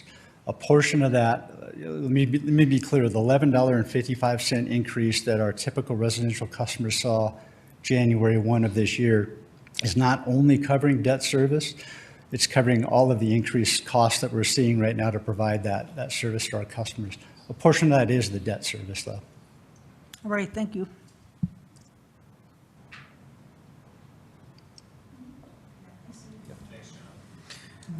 Next up, and just to kind of introduce a little bit, this is a library district. This was something that some counselors may remember. It kind of started a few years ago, and just something that's still out there that has not come to a conclusion. So we're just kind of bringing it back to the council's attention that it has not found a home or a parking place or an end. So we're just bringing it back up that it's still out there. Obviously, this does have a partnership with the county, but Luke will present kind of where we've been, where we are, and kind of the current status. Luke Alvey Henderson, Library Director. I'll keep this like myself, short and sweet. Here we go. We fall very firmly into safety and quality of life. Something I'd like to let people know is that we're not just quality of life, we're also a very strong safety partner. We have a lot of eyes and ears paying attention to possible public safety threats at the library and surrounding it, and we're a very good partner, and the police department and dispatch and 911 are both just extraordinary partners for us. So we really fully fill in both of that. And so this is the background and looking at future possibility of what forming a library district would. Briefly, a library district is its own taxing authority. It has to be established by one or more government units or parts thereof. Since part of the proposed district would fall outside of the city of Durango, this process starts with the county. It's a political subdivision of the state, and instead of having being a city department, we would then have a governing board of trustees as opposed to an advisory library board that we have currently. So why did we even start considering this? We could get about $5 million in our first year, so we could expand services, hours, staff, operations, and outreach. On average, library districts nationwide have had more stable growth in funding, so you can kind of, with some restrictions due to Tabor, save for a rainy day, taking the capital projects outside of the city's responsibility possibly. It's dedicated funding. It's not subject to political changes. We are funded currently by the joint sales tax, and the percentage of that sales tax that we get is a mutually agreed handshake every year. There is nothing in the language of it that gives it to the library. It is not dedicated. It is just mutually agreed upon projects. So that could change. Enough of the people on this dais, enough of the people dais at County Commission change at the same time, you could see major changes to that. We also, as I said, have more stable growth with the district. We're looking at 1 to 3% growth or loss for the next 3 years. If you look at that, that means that's a operational non-budget costs of, service costs of 1 to 3 per, 2 to 6% cuts per year. Just staying flat like that, because if we continue to do what we've done with the city, which every department greatly appreciates, which is increase our cost of living increase every year, then that being half of our operational budget means we have to find that other place elsewhere. We also will see larger use of services. If we have more hours, more people will be there. If we have more outreach, we'll have more outreach events. If we do more programs, more people will come to them. And that's been borne out on average. Districts don't just spend more money, they get more use of their services. And you would have more than $3 million available for other funding priorities in the joint sales tax. So those are all positives. But I also want to be very clear that the library has never, as an organization or department, made a specific recommendation, pro or con, with the district. because we've never been directed to. So we want to make it really clear that there are some very clear disadvantages that should be brought up so that we're being very clear to the public. More than half of our users would be getting a free ride. Since we're joint sales tax funded, residents, county residents, visitors, everyone's paying into that. If it was a library district, it would be City of Durango and north of City of Durango, and a good portion of our users would not be paying a penny for the use of the library. That's a difficult pill for some people to swallow. And we just saw the slide with the increased costs for sewer, possibly for transit, possibly for housing, possibly for fire district. Is this a time to increase costs to community? Would we see less city integration? I can tell you if I was the director, we would not. But if I was not the director, if the library board made a different opinion, not having it as a city department, would that negatively affect the library's ability and the city's ability to be very strong partners? It's a possibility. Anytime you go to ballot, you risk your reputation. It's just a fact. You're asking people for more money, and if you are not allowed to really sell that yourself, other people are doing that for you, and there's a risk of reputation there. And last but not least, there's a bunch of unanswered questions that no one in this room can answer because it's going to be between an appointed interim board and the county and the city, and everyone coming to agreements that may or may not be made and are not required to be made before the vote happens. You do not have to have the IGA until after the election is successful. Something that, as a department, we do not have full control over making successful. So why are we at all looking at this, and why have we been looking at this for the past 6 years? As I said, city and county economic growth is slowing. And it's also something that I take very seriously. We're not going to be able, as a library department, a department of the city or a library, or even a separate entity, if that were ever to happen as a district, we can't really see what other funding models there are that could be successful if we don't get real, answers in the form of a yes or no vote on a ballot to look at other models. Other models include, library endowments. There are libraries that are 80 to 90% paid for by endowments. Is that something that could be successful in Durango? I can't begin to ask that question because every single door I'd go to would say, didn't you guys ever get an answer on that district? So this is something that we have to look at if we're going to look at something besides joint sales tax funding. This is a look at how many districts there are in the state of Colorado. As you can see, pretty much every highly populated area has a district. As you can see in the bottom corner of La Plata County, we're the only portion that is not a district currently. The rest is covered by the Southwest La Plata County Library District, the Ignacio District, and Pine River, which is Bayfield District. And this is what that would look like. As you can see, City of Durango and north, basically everything that is not currently a district. So all of La Plata County would be a district were that to move forward. So a bit of the background, since you know the what and the why. The Public Advisory Group is a group the library had to do a financial analysis of possible funding scenarios in 2022, and they said that there would be no way to increase services based on the joint sales tax alone for at least the foreseeable 10 years. That has held true according to their things, and so the basic idea was if you want to increase services, hours, staff, you would have to look at a library district as your most likely candidate for that of all available revenue sources.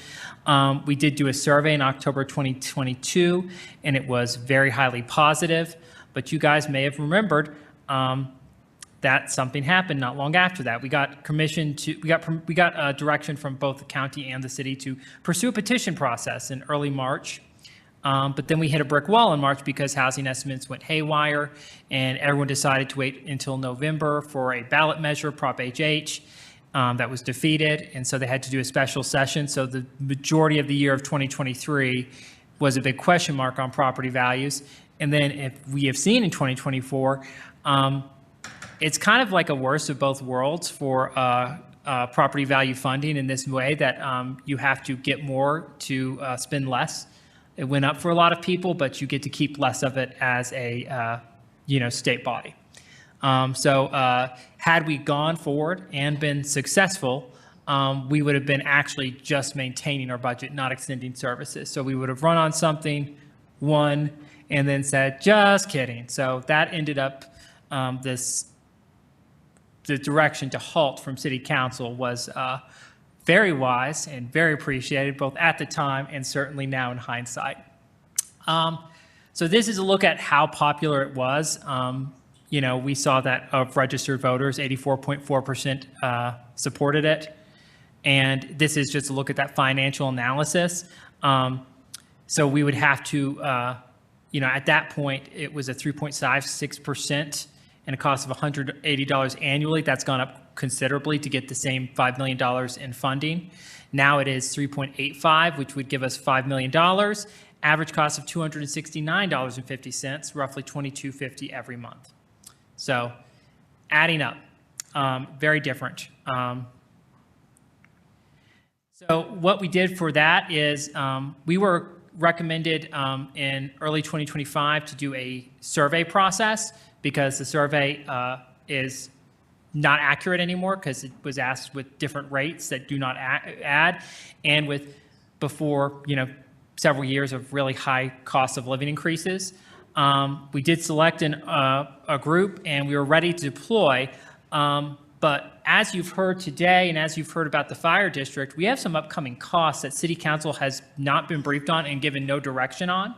So if we put a survey out now saying, hey, what do you think about a library district? It only costs you $22.50 and we get high results, that survey is useless. If contrary-wise, we decide to say, well, let's take all those things and say, well, what would you pay for? Well, that would look like city council had given direction on that, which would be inaccurate. And also there's been literally 0 minutes and seconds of public education and outreach on any of these funding measures. So we felt that right now a survey would be very erroneous results and also harmful to messaging on these issues at best. So depending on city council direction, we will aid in a new service deployment, possibly sometime in 2026.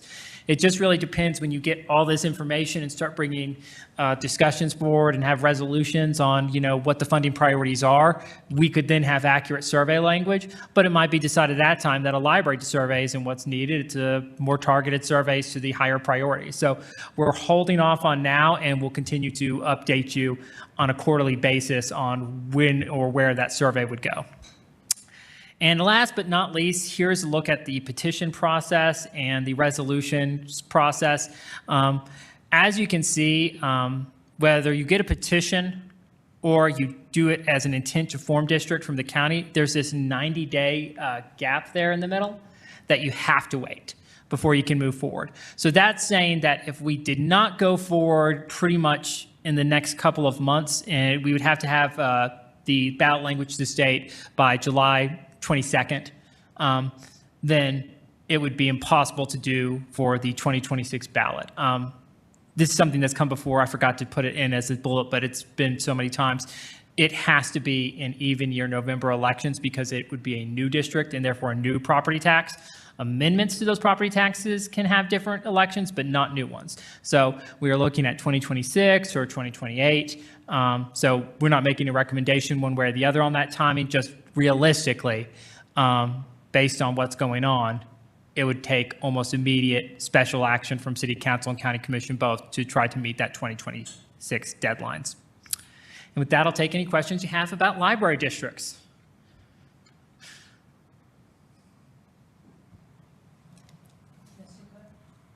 Yes, I just have a quick question. I know most of the background since I've been around for a minute.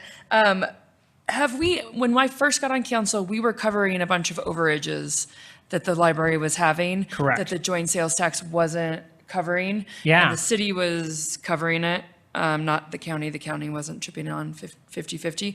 And I think that has not happened. That has not happened in the entirety of the time I've been here. Now, I will say that's not due to me. That's partly luck. It's a twofold thing. One, the county was able to reevaluate the way they do the rates, and more money came in about 4 or 5 years ago.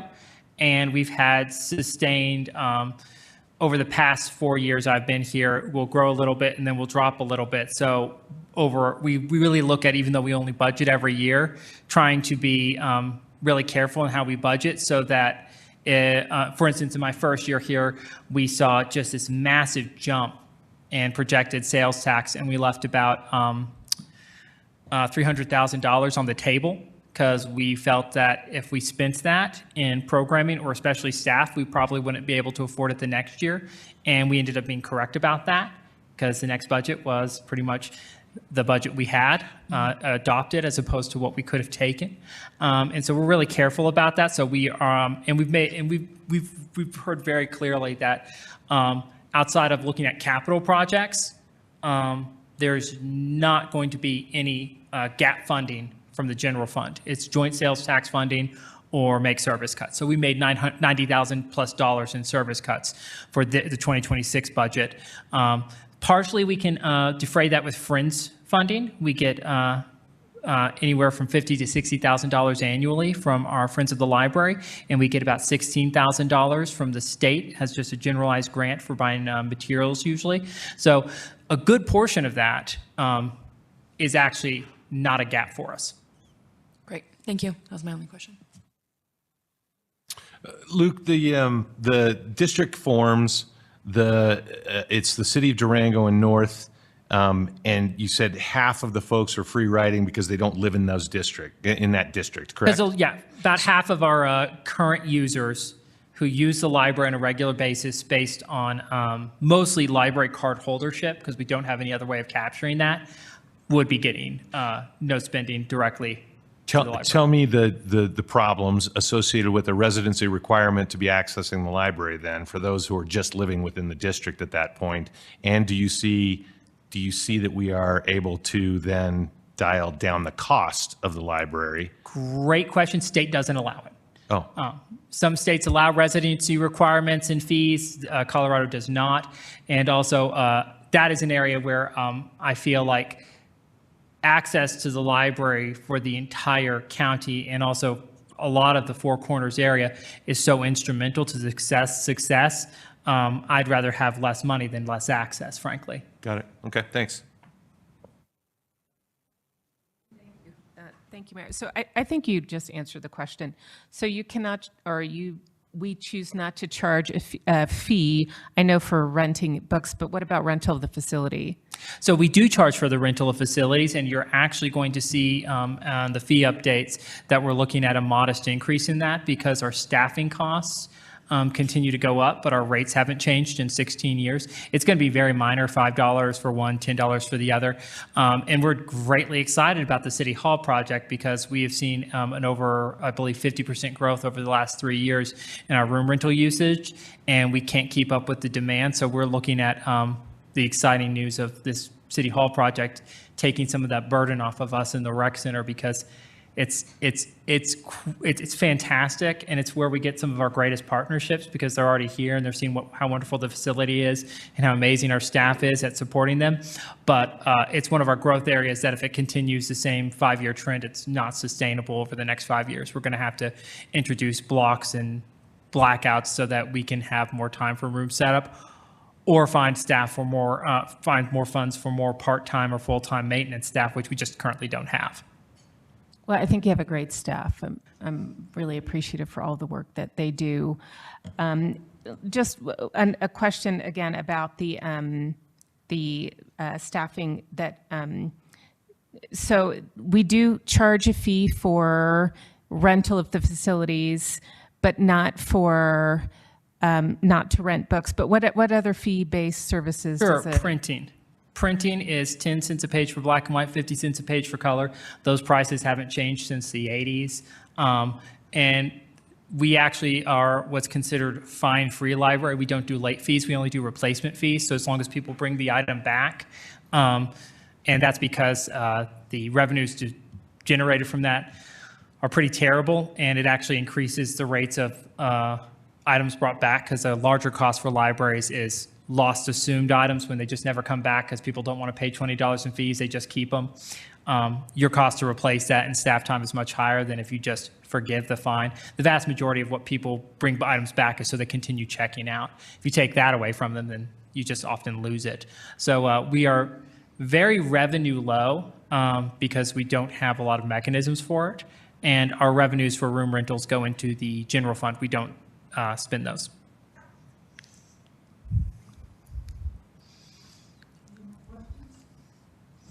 Okay, thank you, Luke. That Thank was you. very informative.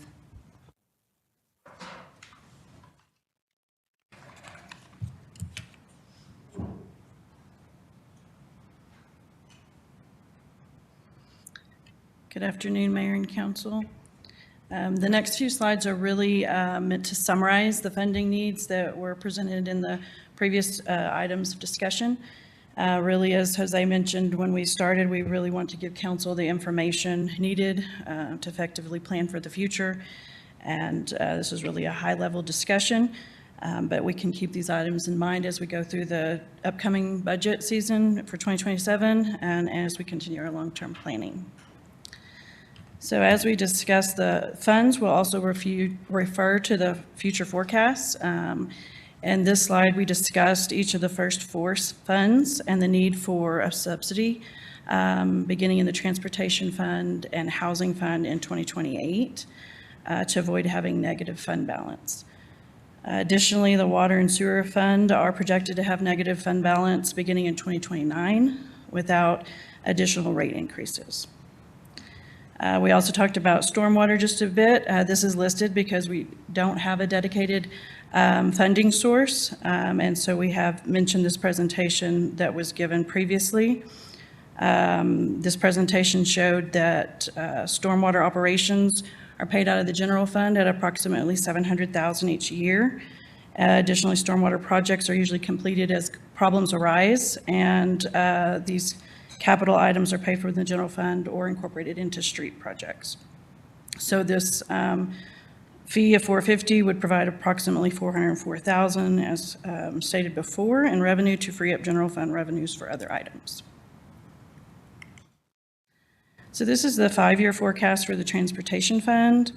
The change in fund balance, close to the bottom of the page each year, shows the net revenues over expenses, which is negative each year except for 2025. We did talk about that a little bit earlier. Sarah brought out how a property sale really contributed to the fund balance to keep the fund positive. When we discuss going negative in 2028, just to be clear, this is not referring to the negative net revenues, but as you can see, this is the fund's projected overall cash being negative. And of course, expenditures continue to increase at a faster rate than revenues increasing. We also mentioned the grant funding, which can fluctuate.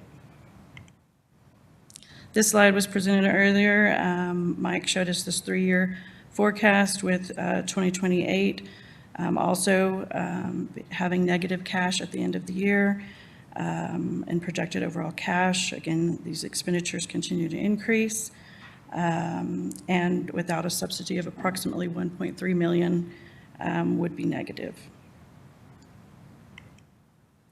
This is the Water Fund forecast. You've seen this throughout the budget process as we talked about the rate increases and the budget. And in order to keep 2026 positive, we were able to increase the rates in 2026. This did increase revenues close to $600,000. And as you can see, we did have ending fund balance to support the fund, and this continues until 2029. So again, we would need additional rate increases to avoid this negative in 2029. The Sewer Fund 5-year forecast, as mentioned, we did raise the rates in this year's budget. We were able to increase revenues approximately $1.7 million, as mentioned earlier, to keep this fund positive. We do additionally have a required reserve on our debt service in this fund that we're required to keep per our debt covenant. And again, with no further rate increases, we would be negative in 2029.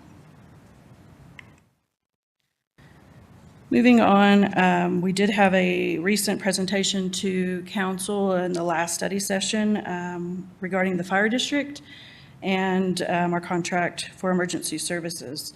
This is a slide from that presentation that really showed the analysis and the recommendation to annex into the Durango Fire Protection District. And this is when the contract ends in 2028. And so the recommendation included a gradual implementation of a 5.7 mil increase over 3 years to provide this funding.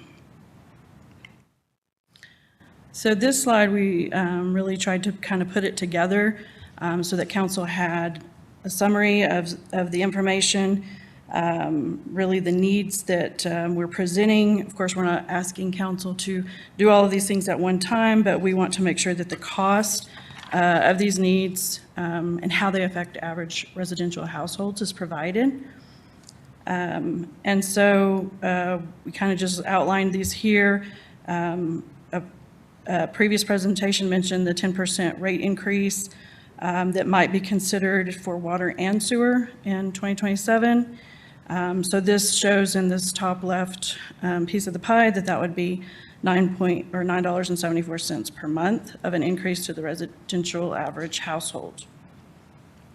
Then to the right, the library district that was just discussed, if this were to be presented to voters to request going to a library district, as Luke mentioned, this would cost an average of $22.50 monthly to residents. This would possibly free up that $3.2 million of joint sales tax that we currently receive from the county. Of course, that is subject to discussions with the county and working on that together to see how that might be repurposed. The bottom left corner is that fire district recommendation. This again would cost the average resident $49.41 monthly. This is actually the total of that 3-year cost. So the recommendation was to gradually implement that mill increase. Right now, we do subsidize a portion of that contract from the general fund. So the recommendation was to continue subsidizing as we gradually increased that mill levy. And then to the right is that stormwater fee of $4.50 that had been presented previously that could possibly free up some funds in the general fund for other purposes. Additionally, these are just some other considerations as we went through these items that the council may think about as we're considering these options.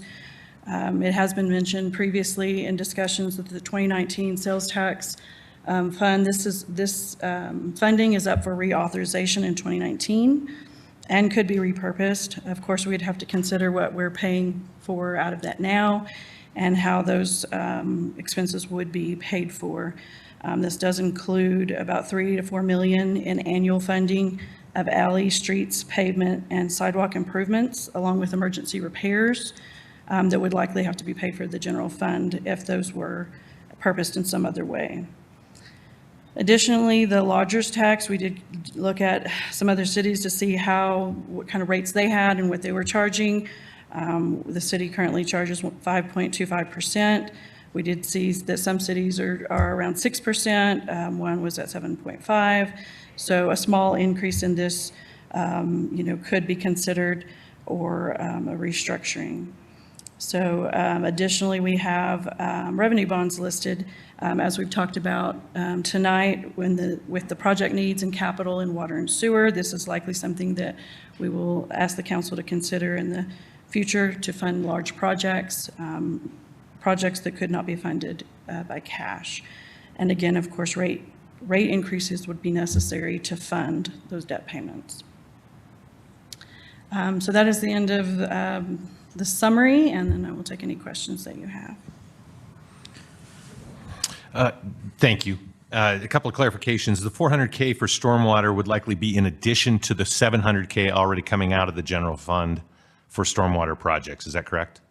It would offset a portion. So it would offset a portion of the 700. So basically, we'd still have around 300,000 that we would be.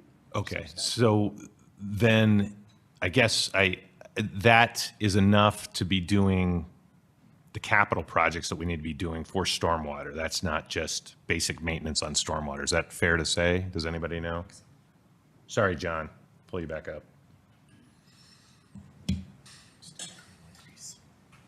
So it would, as Gloria said, it would offset the cost that we're pulling out of the expenses out of the general fund to do things like curb and gutter improvements, which is what we've been limited to thus far. It might fund a couple of one-off projects, and that's where I need a little more seat time to figure out if there are big impact projects that we could do to, to tackle large stormwater issues within the community. I just don't know that as I stand here. It just feels to me like we're just taking out of one pocket and putting it into another with that, and not necessarily making headway on the stormwater projects that are sitting out there and have been sitting out there for a long time. I don't know if that's a fair assessment or I not. think one point I would make is that the 700,000 that's coming out of the general fund now for stormwater could be repurposed to improving streets again. So we might be able to achieve that higher PCI number while having a dedicated funding source to address stormwater issues. Okay, thank you. I guess the general discussion, it feels to me like we've also got a timing issue. The library, we have to decide if we want to do something in 2026 in the library, the 28, 29. Each year has a timing issue. Is there also discussion that has been around the fact that if a ballot measure doesn't, if we decide a ballot measure is a solution on one of these and a ballot measure doesn't pass, what that does as a ramification, right? It starts becoming an if-then complex chart to me, and I'm not sure if that's ever going to be solved in a 45 or 90-minute study session, so. Yes, and you're correct. There's no easy answer. We are absolutely kind of like chutes and ladders when it comes to these decisions. Depending on where we go, we'll find out things that may change or modify. Looking at all of these that we have in line, I think the first part and the purpose of the presentation was just to let the council know there's a lot of things that are out there. Right. And there's a lot of costs that are associated with them. And I think it also in a way, just kind of in a respectful way of just being careful to make sure that we're not chasing new things or adding new things on before we haven't solved or at least come up to decisions on what we're going to do with these things that we still haven't yet come to a conclusion on.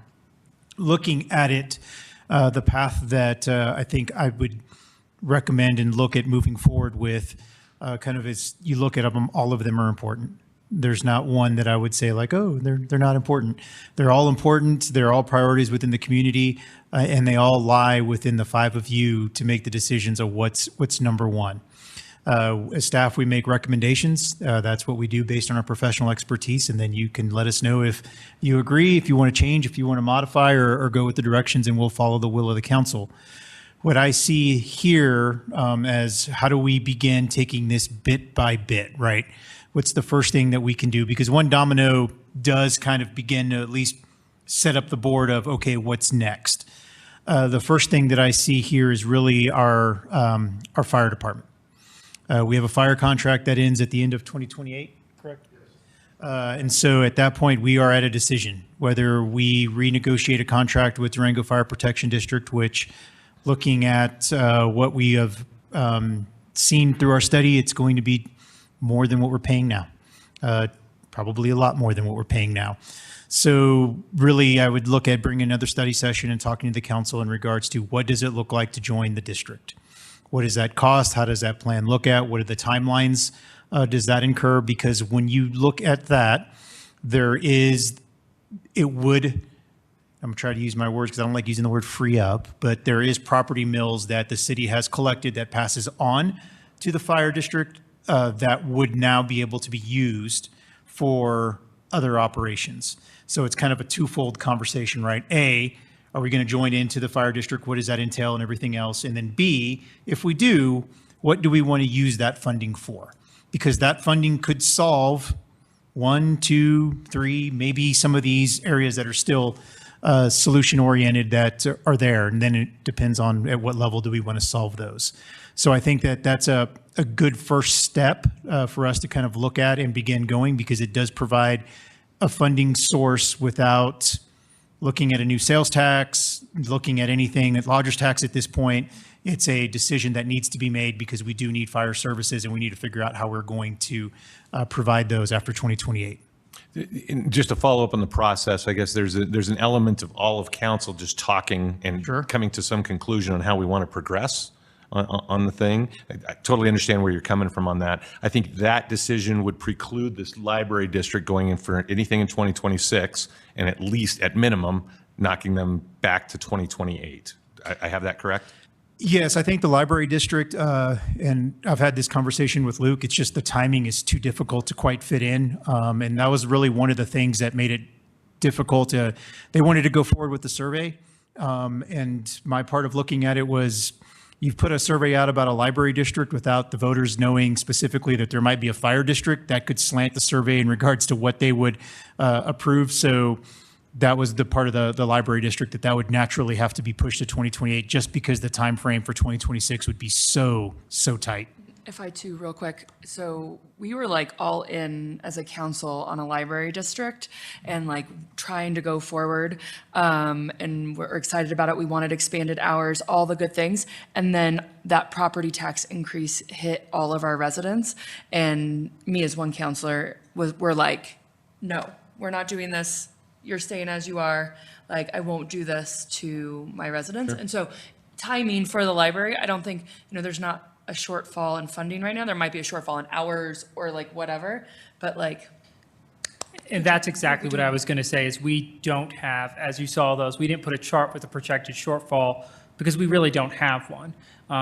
If, things stay as we are projected to within, moderate things, that will moderately affect some services in the sense that we might do a few less programs or do less expensive programs, but what we actually expect to see in services will remain the same or slightly grow. So that's different. And we're just slightly weird and different also that since we're joint sales tax funded, it frees up money in a way that's very different and not currently set to anything. And no one in this room can say what it will be set to because it requires communication with another governmental body. So yeah, I agree completely that we're just a little different.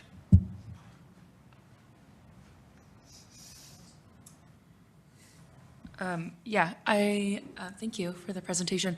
I just want to talk a couple things too. There was a huge presentation at CAST on ballot initiatives on how dependent ski towns are on sales tax revenue. I think that is something else that we as a council need to kind of look at and be focused on. Like we're talking about, lodgers tax, 2019, potentially reauthing it, doing the fire district, which gives us money to maybe, make whole something, whatever that is. I think we have to be really smart about how we are coming to our constituents and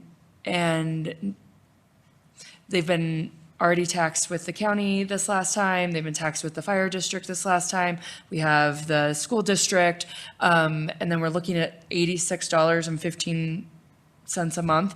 I don't want to be the council that doesn't think or talk about affordability for our constituents. That is why I ran. I, own small businesses. I struggle and have in Durango buying homes and doing that. And so I just think that one, that is super important.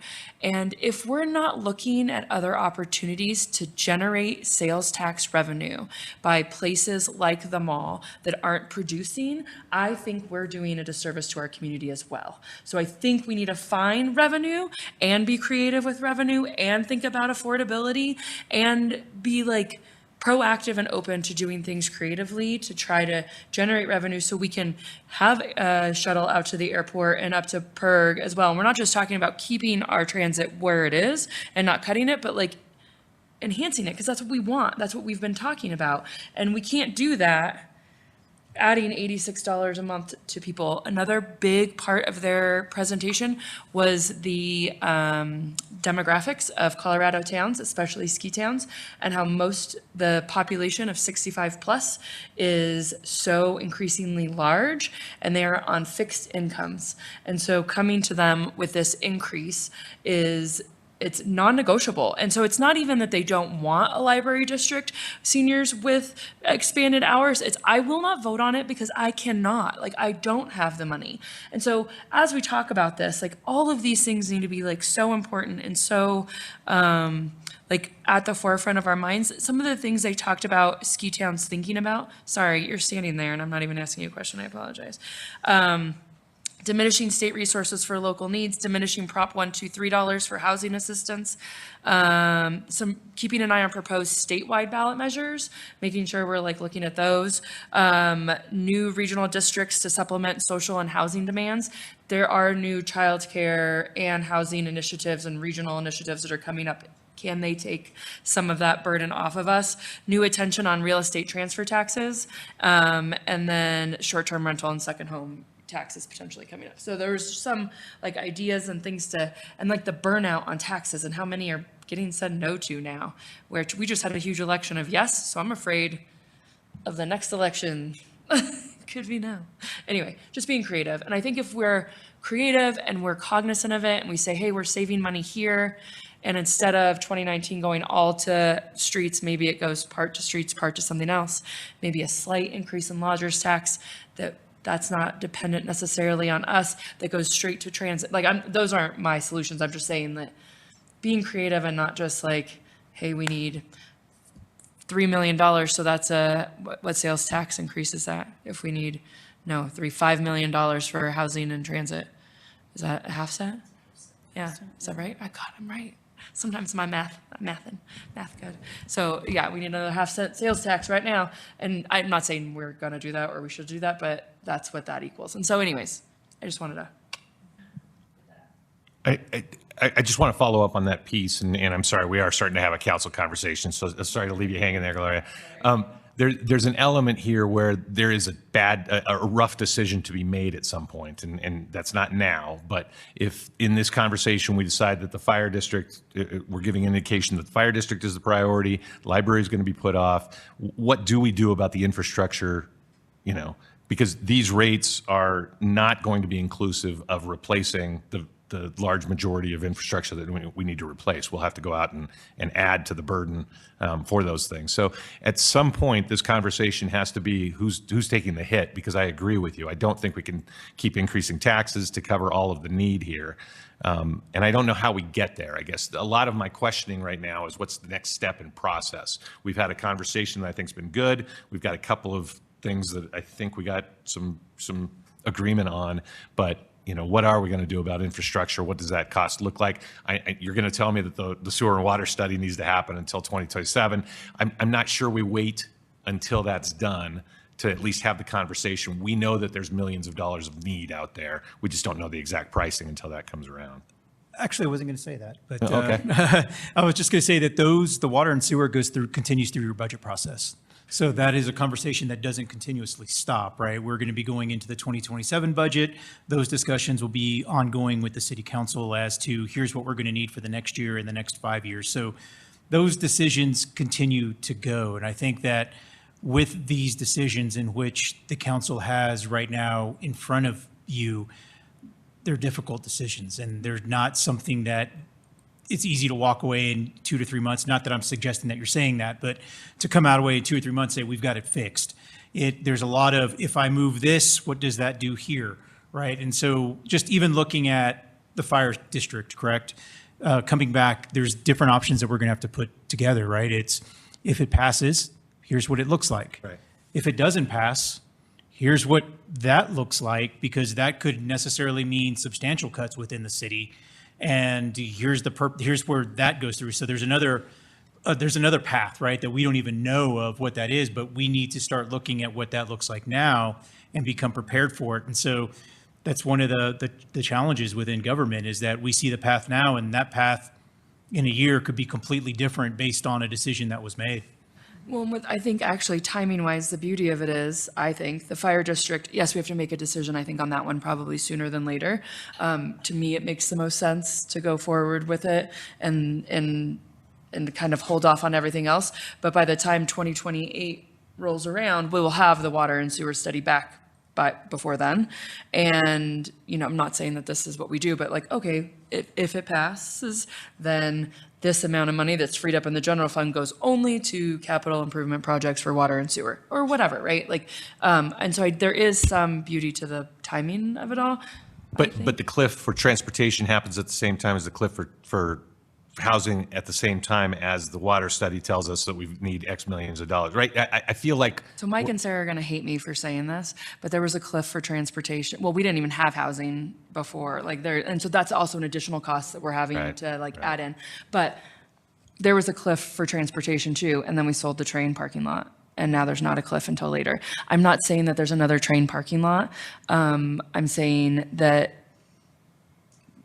there's always potential for some different things. And maybe that for the transit, if there's nothing else that's coming up and we can't see anything else, maybe that's we increase it, lodger's tax a little bit in an initiative, and that all goes to transit to make it whole, whatever it is. All I'm saying is there's not time and we're all like, oh my gosh, we're not funded and this is scary, but there is time. I feel like there's some time until your pipes go out underneath and then we have no money to fix it. I get it. Like there's not time. We're behind for sure. But we're all saying to wait on the water and sewer anyways, which I think is our most important thing that we're way behind on. I don't think we're way behind on anything else personally, if that makes sense. Okay. It does make sense, and you got to think about the fact that, we're making progress, slow but sure, increasing our fees and then looking at the larger picture of our finances long-term, because we both know that we have infrastructure issues that we need to address. So it's all good. Any more questions? Okay, thank you, Gloria. Thank you.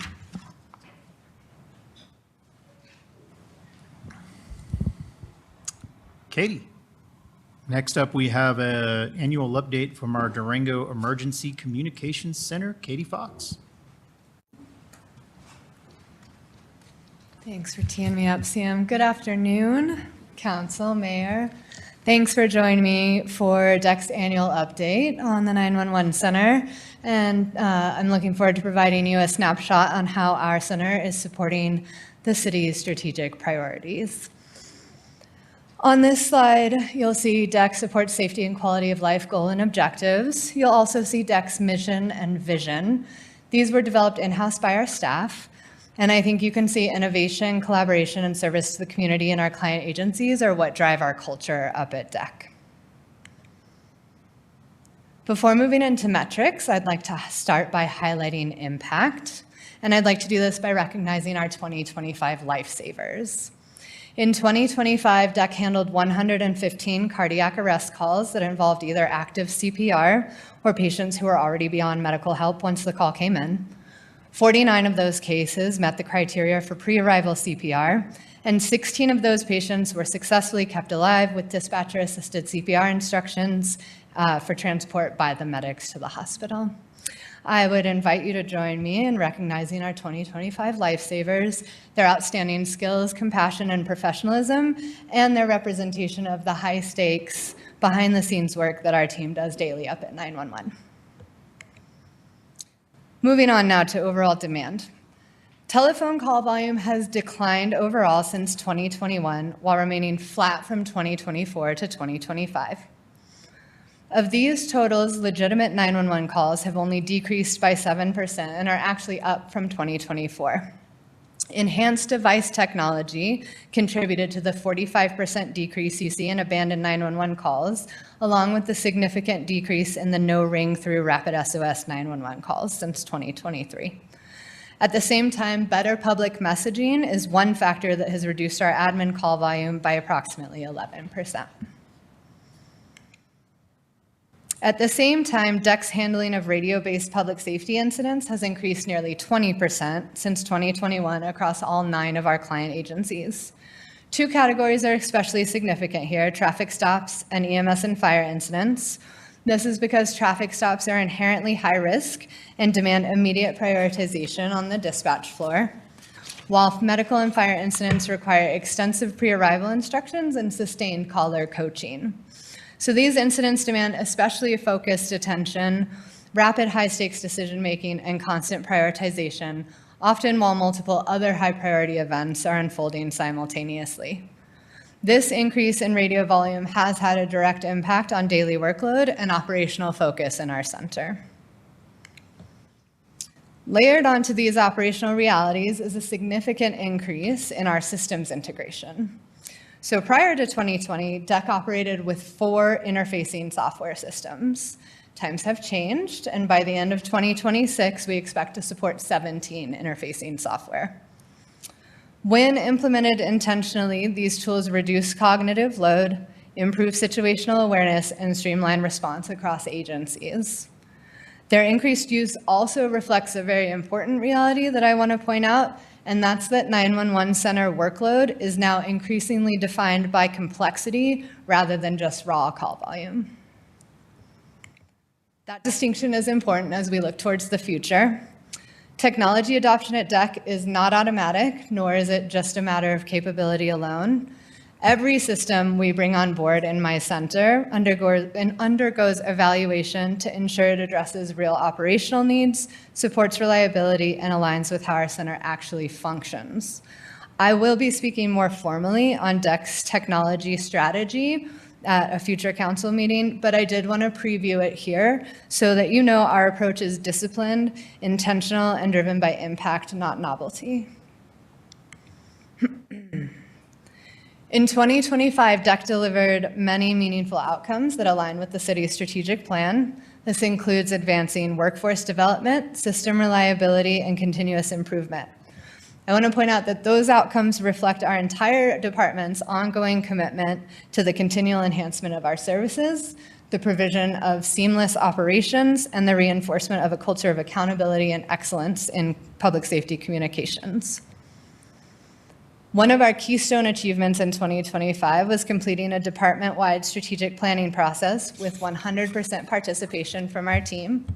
Together, staff developed a shared vision. We ensured our 2026 budget was outcome-based and aligned with city priorities, and we identified performance measures that mattered to us within the center. In 2026, we're building on that strategic planning foundation by defining shared departmental values that will nest within the city's core values, including community survey data, as well as engaging our primary stakeholders to incorporate their priorities into any strategic planning iterations, and continuing to ensure future resource allocation decisions are intentional and aligned with our strategy. I'd like to close today by recognizing our entire team up at DEC, our operational staff who show up 24/7, 365 to serve, along with our administrative support and technical professionals who keep our center running smoothly. The photos you see here are a great example of how our staff shows up beyond the console, attending trainings, collaborating with partner agencies, engaging the community, doing recruitment events, and continuously sharpening their skills. While DEC is a city department, our work supports public safety communications across the entire county, and we take that responsibility and honor very seriously. Thanks so much for your continued support as we strengthen, modernize, and enhance 911 communications, and I'm happy to take any questions. Anybody? Just thank you. That's a great presentation. Thank you for all you do, and congrats to all your lifesavers. And I was like, we should clap. I know. I felt like we should have clapped in the presentation, and no one did. And I was like, hey. And everyone clap now. I will pass that on. Thank you.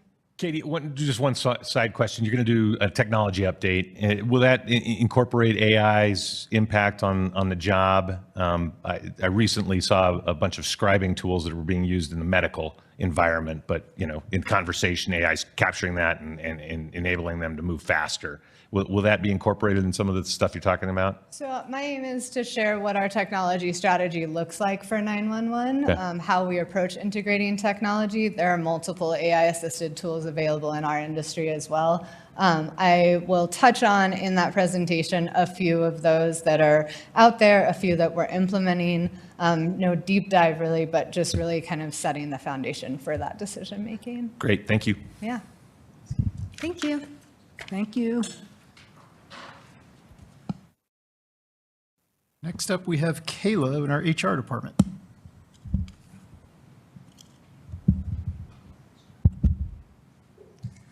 Good afternoon, Council and Mayor.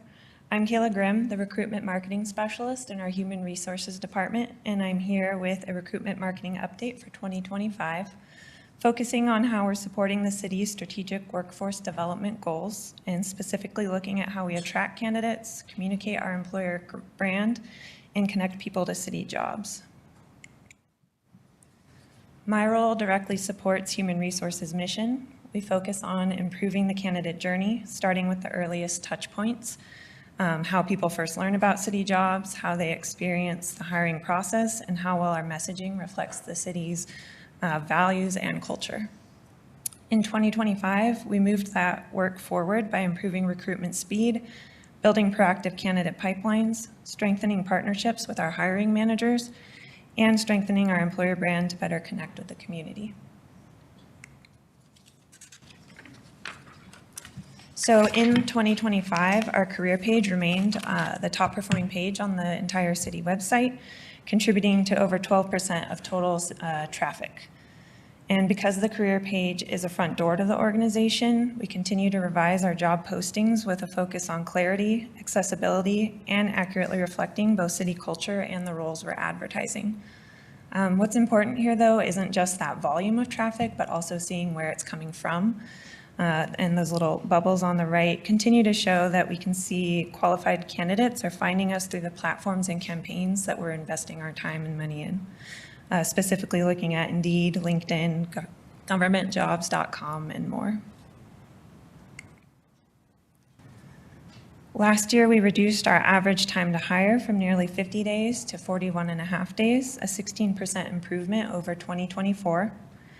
On average, that puts us about 30 days faster than our peer organizations, or roughly 40% more efficient in our hiring. And while recruitment marketing helps by attracting candidates earlier, this improvement also reflects changes we made to our hiring process, and our team has been focusing on streamlining the hiring workflow, improving how jobs move from a requisition all the way to onboarding a new hire, reducing delays, and strengthening our collaboration with other city departments and our hiring managers. We continue to use our human resources dashboard to track recruitment and performance trends over time and then turn that data into action.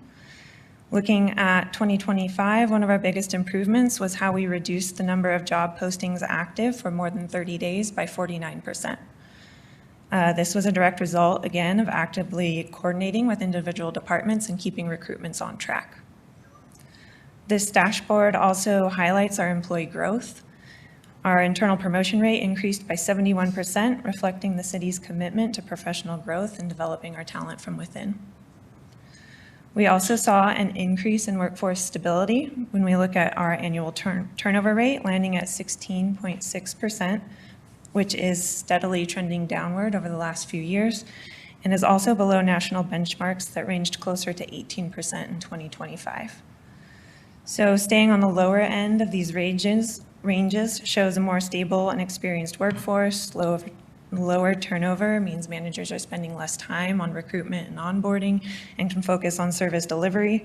It also helps to improve morale, retain institutional knowledge, and reduce burnout. And compared to last year, we're also seeing improved job post performance across key metrics like views, clicks, and engagement applications.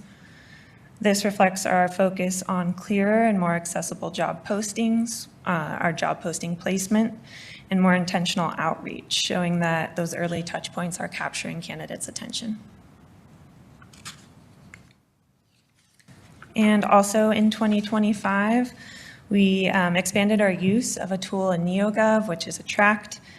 It helps us to reach out proactively to passive candidates or candidates who are not actively looking for jobs at this time or might not be familiar with the city of Durango and the jobs we offer, but that may be a strong fit for future city roles. So the biggest value I see in this tool is that we're building pipelines. It allows us to build and organize pools of candidates by skill set, interest area, and experience before a position opens so that we can reach out to those folks and keep them warm when we do have a hard to fill and seasonal roles we know are coming.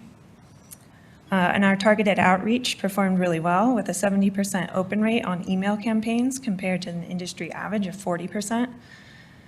This approach did result in direct hires, but again, the larger impact is this long-term goal of building our pipeline. We added over 4,200 segmented candidates to our talent pipeline in 2025, including 64 local area students from the career events we attend, helping us to respond more quickly and strategically for future hiring needs. And then we're now into 2026 and looking at our spring recruitment events. Last month, I attended the La Plata County Futures Fair with our Public Works team, and we connected with over 600 local students from Durango, Bayfield, Ignacio, and Silverton. These events focus on awareness, relationship building, and positioning the city as an employer of choice, especially for these students and early career candidates. It's a busy time of year, and I'm looking forward to it. And that's all I have today, if you have any questions.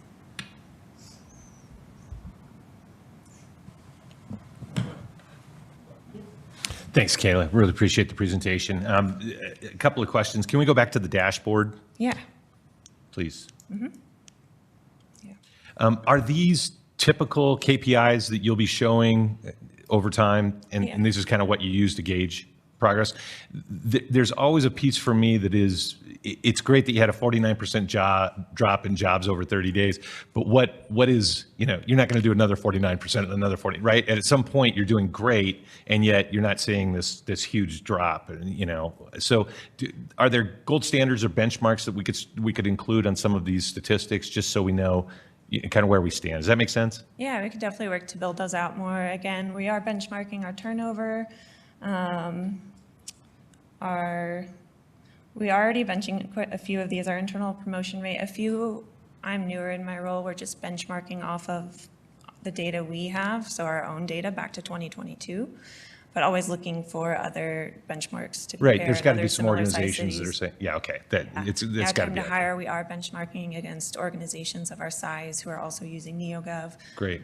But I can help include that to show. Just want to give you credit when there's 0% change, but it's because you're doing an excellent job and we're right where we should be. So really appreciate that. And then can you go forward one slide? Mm-hmm. No, one more, sorry. I got lost there. So the targeted outreach is you have a database of candidates that might be applicable for a position, and you're firing these email blasts out to them, and you're getting 70% of those folks to open it. That's huge. Yeah, With that a is background in enormous. marketing, that is huge. Okay. These are candidates who have been active in government jobs. Some, back 5 years, some more recently.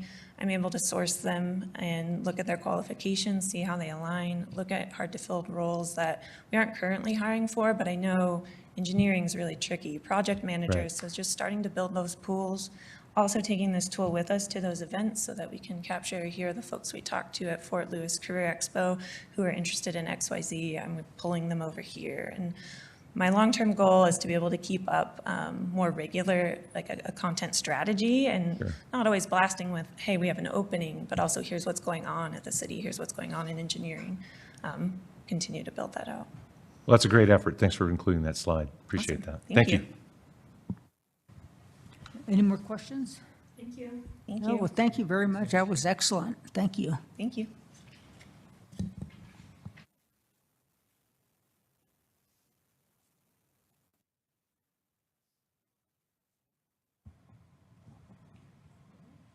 That's it from our side, Mayor. I think there's another. That was Kayla, it was Bonnie.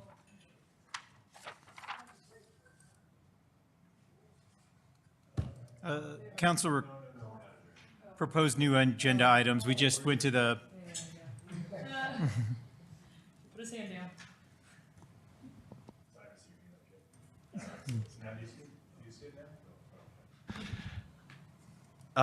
Council, I was looking forward to some open discussion. I missed the City Hall Police Department presentation last meeting. Reviewed the video of the meeting.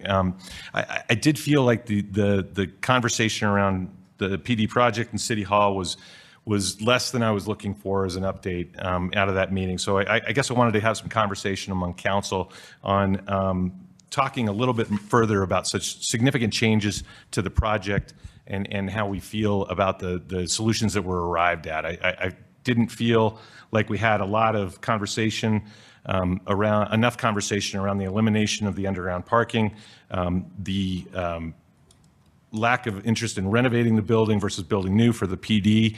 All of these may be excellent decisions. It just felt like it was a short presentation that we didn't get enough answers on. In fact, during that presentation, there was a couple of questions on the delta in costs and some of the other things that had come up. So I don't know. I know that the presentations that are going out to the community right now, I sat in the one with the Historic Preservation Board. Again, it feels like we're missing some information on some of the decisions that have been made. I still have significant concerns around the old PD and the old City Hall spaces. Once we do move, turning those into parking lots is just the last thing I want to do. I think they've got much better uses and are much more important to downtown. So there's 4 or 5 different issues that I would love to kind of bring back up and talk about. I just wanted to get a gauge from City Council if they felt the same way, because some of these questions I have pursued with Jose separately and can pursue some of my other questions as well one-on-one if there's no interest. He knows what we actually just talked about this yesterday, but I'll tell you all how I feel. So HDR and FCI and the team there, I believe are the experts. I do know what goes into behind the scenes. I worked for Oakland Construction. We built the library. We built the Student Union building.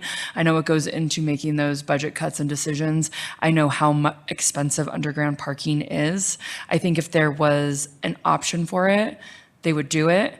I can't tell you how thrilled I am we're not renovating that building, because I think that it's so hard to fit operations into something that's existing. And I'm not saying that you can't do it. I'm not saying you can't make it beautiful. I'm not saying that, Bryce isn't capable of organizing his staff, but to have a facility that's brand new. I toured the brand new sheriff's facility and City Hall in Steamboat. I shouldn't say brand new. This was probably 3 years ago. I was up there, 4 years ago or something. And brand new facilities, and they're able to make it, PD and Share, that's the one I think. They were able to make it work so well for what they need. They are up to date on all the current building standards, and like me saying I know better. Even I was in construction for 10 years, but that was 11 years ago. Like me saying I know better, I think shows I don't have faith in who we hired to do this job personally.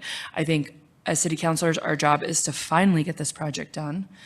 If we had gotten it done 8 years ago, it would have been a heck of a lot cheaper. So I'm real sad that it didn't get done, but I think that's our job. And our job is to make sure community is engaged, we're doing what we're supposed to do.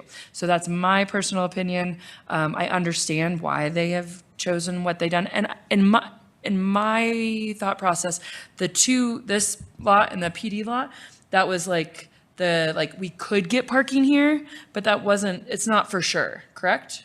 It's not finalized. It's Yes. kind of what we could do right now to fulfill the parking requirements that we have. Obviously, as I said in the city manager update, we're still looking at other options and what might be available. But if city to that council side. wanted to expand the parking radius to include the transit center potentially, we could do that and then That's a sell the policy lots decision. right? So there's things as policies that we can do as we move on. I think there's certain things that I agree, and I asked that question last week or 2 weeks ago or whatever. But anyways, those are my 2 thoughts. My thoughts are, I thought it was an excellent presentation, because I also have a construction background, and I see the problem going into giving an estimate and not having any drawings and not even having elevations, and then they come up with a number, 61 million to do the PD City Hall renovation, and we didn't even know if it was going to be, how it was going to turn out, but that's just how construction is. We have the 61 million that we have to try to work in. And then we know now that we can't go underground because we got to do a level 4 PD building to meet all the specifications. And I do feel great about leveling the school and doing a PD from the ground up, because we're going to get an excellent product, that we know everything. We know where everything's in the wall. We know where the sewer is, and it's going to be good to go for a long time for the city. So there are going to be areas where there's going to be a lot of gray areas as we go forward, and we're just going to have to deal with it and hope for the best outcome. But I feel good about the presentation, you know. I didn't feel good the first time they came in when they gave dates when the completions are. I think that it should be, they just go forward and then we're at this spot. As long as we get it completed in the time allot of 3 years, I'm satisfied.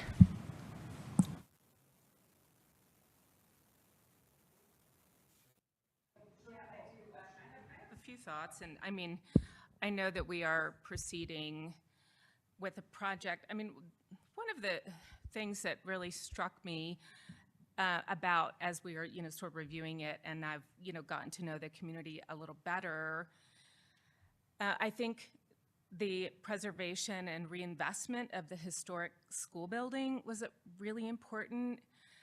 But I do wonder about investing so much money in a police station when I don't really hear the community talk that much about law enforcement until recently. Obviously, we have, I mean, that comes to mind, what's happening right with ICE. But I guess it's my understanding that it was never intended to be a police station with the current space. So we needed one, but isn't just the police station like $40 million, or is there a number with? So it seems like I heard something like 40 for the police station and then 60 for the renovation of the historic building. Yeah, wasn't it the estimate about 100 and something? It was 80 or 75. Never had anything that had 100 million onto it. So for the sake of the conversation, $40 million for a police facility, or 20 million, or what, I mean, we're still waiting, right? But sounds like a lot for 50 uniformed officers. 51 I heard today, right? 52? I had heard 24. So I guess somewhere my numbers were wrong. But it just seems like a lot for a community that I've not ever heard say, I don't feel safe in my community. I've asked for a couple of presentations on the culture of law enforcement. It doesn't seem like there is a desire to have more law enforcement officers. I mean, I've asked a couple of times about how we bring in, or at what point. Durango is a pretty safe community. So those are the things that give me pause. It's been approved by the voters, so I'm very reluctant to make too many adjustments when we know that things have been approved by the voters. I do have some concern about the large amount of investment for perhaps something that, I don't know, it just seems like just the basic numbers, 50 people in a building, and it's going to cost 20 to 30 million. So that gives me a lot of pause. And then I have a lot of concern about the bathrooms. I mean, are they gone? Are there no more bathrooms? What happened to the bathrooms at Buckley Park? Because That's a separate project. completely separate, not included in the bond that is being presented? So I need to make a gentle reminder that we are in a study session on a topic that hasn't been announced to the public, and you guys are starting to get deeper and deeper into your positions on that. So gentle reminder that this is an opportunity for you guys to tell each other things that you would like to discuss in more detail at a future meeting, not to debate at this meeting. The concern is you will be accused of putting your positions out at a meeting where the public couldn't participate. And I'm sorry to do that to you, Dave, because I saw you didn't get to speak yet, but it was elevating to a level where I felt I had to give a reminder. Well, I'm excited about the project, that's for sure. So I'm sure we'll see it evolve as we continue. Are you done? Yes, thank you. Dave? Mark threw a wet blanket on my conversation. I would say that the only thing I would say is that, not hearing about the police department, I think that's because they're doing their job well. And, to me, like when we get the presentations from Chief Current that with the core program and everything that they're doing with, within the community, I think it's, I think, you know, just because we don't hear about it doesn't mean that we should just shoehorn them into a corner where it's not going to be the best place. They were shoehorned for 60 years in the old facility, and I don't think that we should shoehorn them in a facility that isn't going to allow the opportunity for them to thrive in that environment. But neither here nor there. Yeah, I feel like with the underground parking, I totally agree. The worst, not worst case scenario, but like it's not optimal to have parking off-site.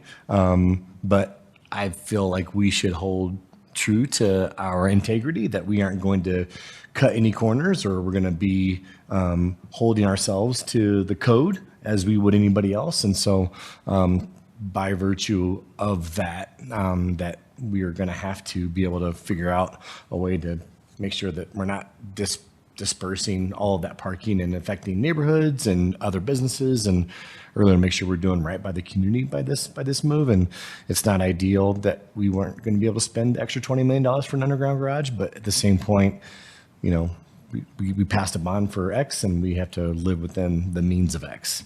And unfortunately, the underground parking is a byproduct of not being able to make that happen, to address that initial concern. But I guess that's where I'll go from there.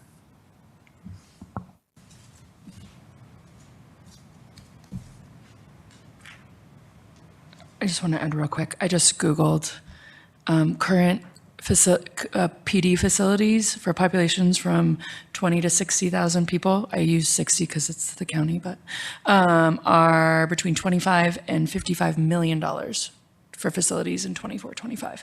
So with increasing every year, there's that. And then I know maybe we'd been trying to build a new police facility for a decade longer. No, I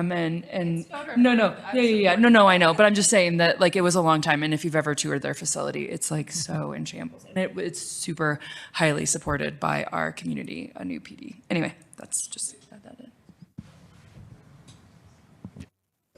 Shirley, your hand's up. I'm sorry, it's down. Done. Can't figure that out today. There we go. When is the next presentation to council then? When would be an opportunity that we get in front of the architects and folks to ask questions? So I believe they're coming back in March to present the feedback that we received on the schematic or the new concept design that we've been going out to the public with. That would incorporate the Engage on 24th of February, and then March, they'd come back to council. Okay. Because so far we've met with, y'all have done Rotary, who else? Kiwanis. And Historic Preservation Board, you've met with. Okay. So we are on the road show.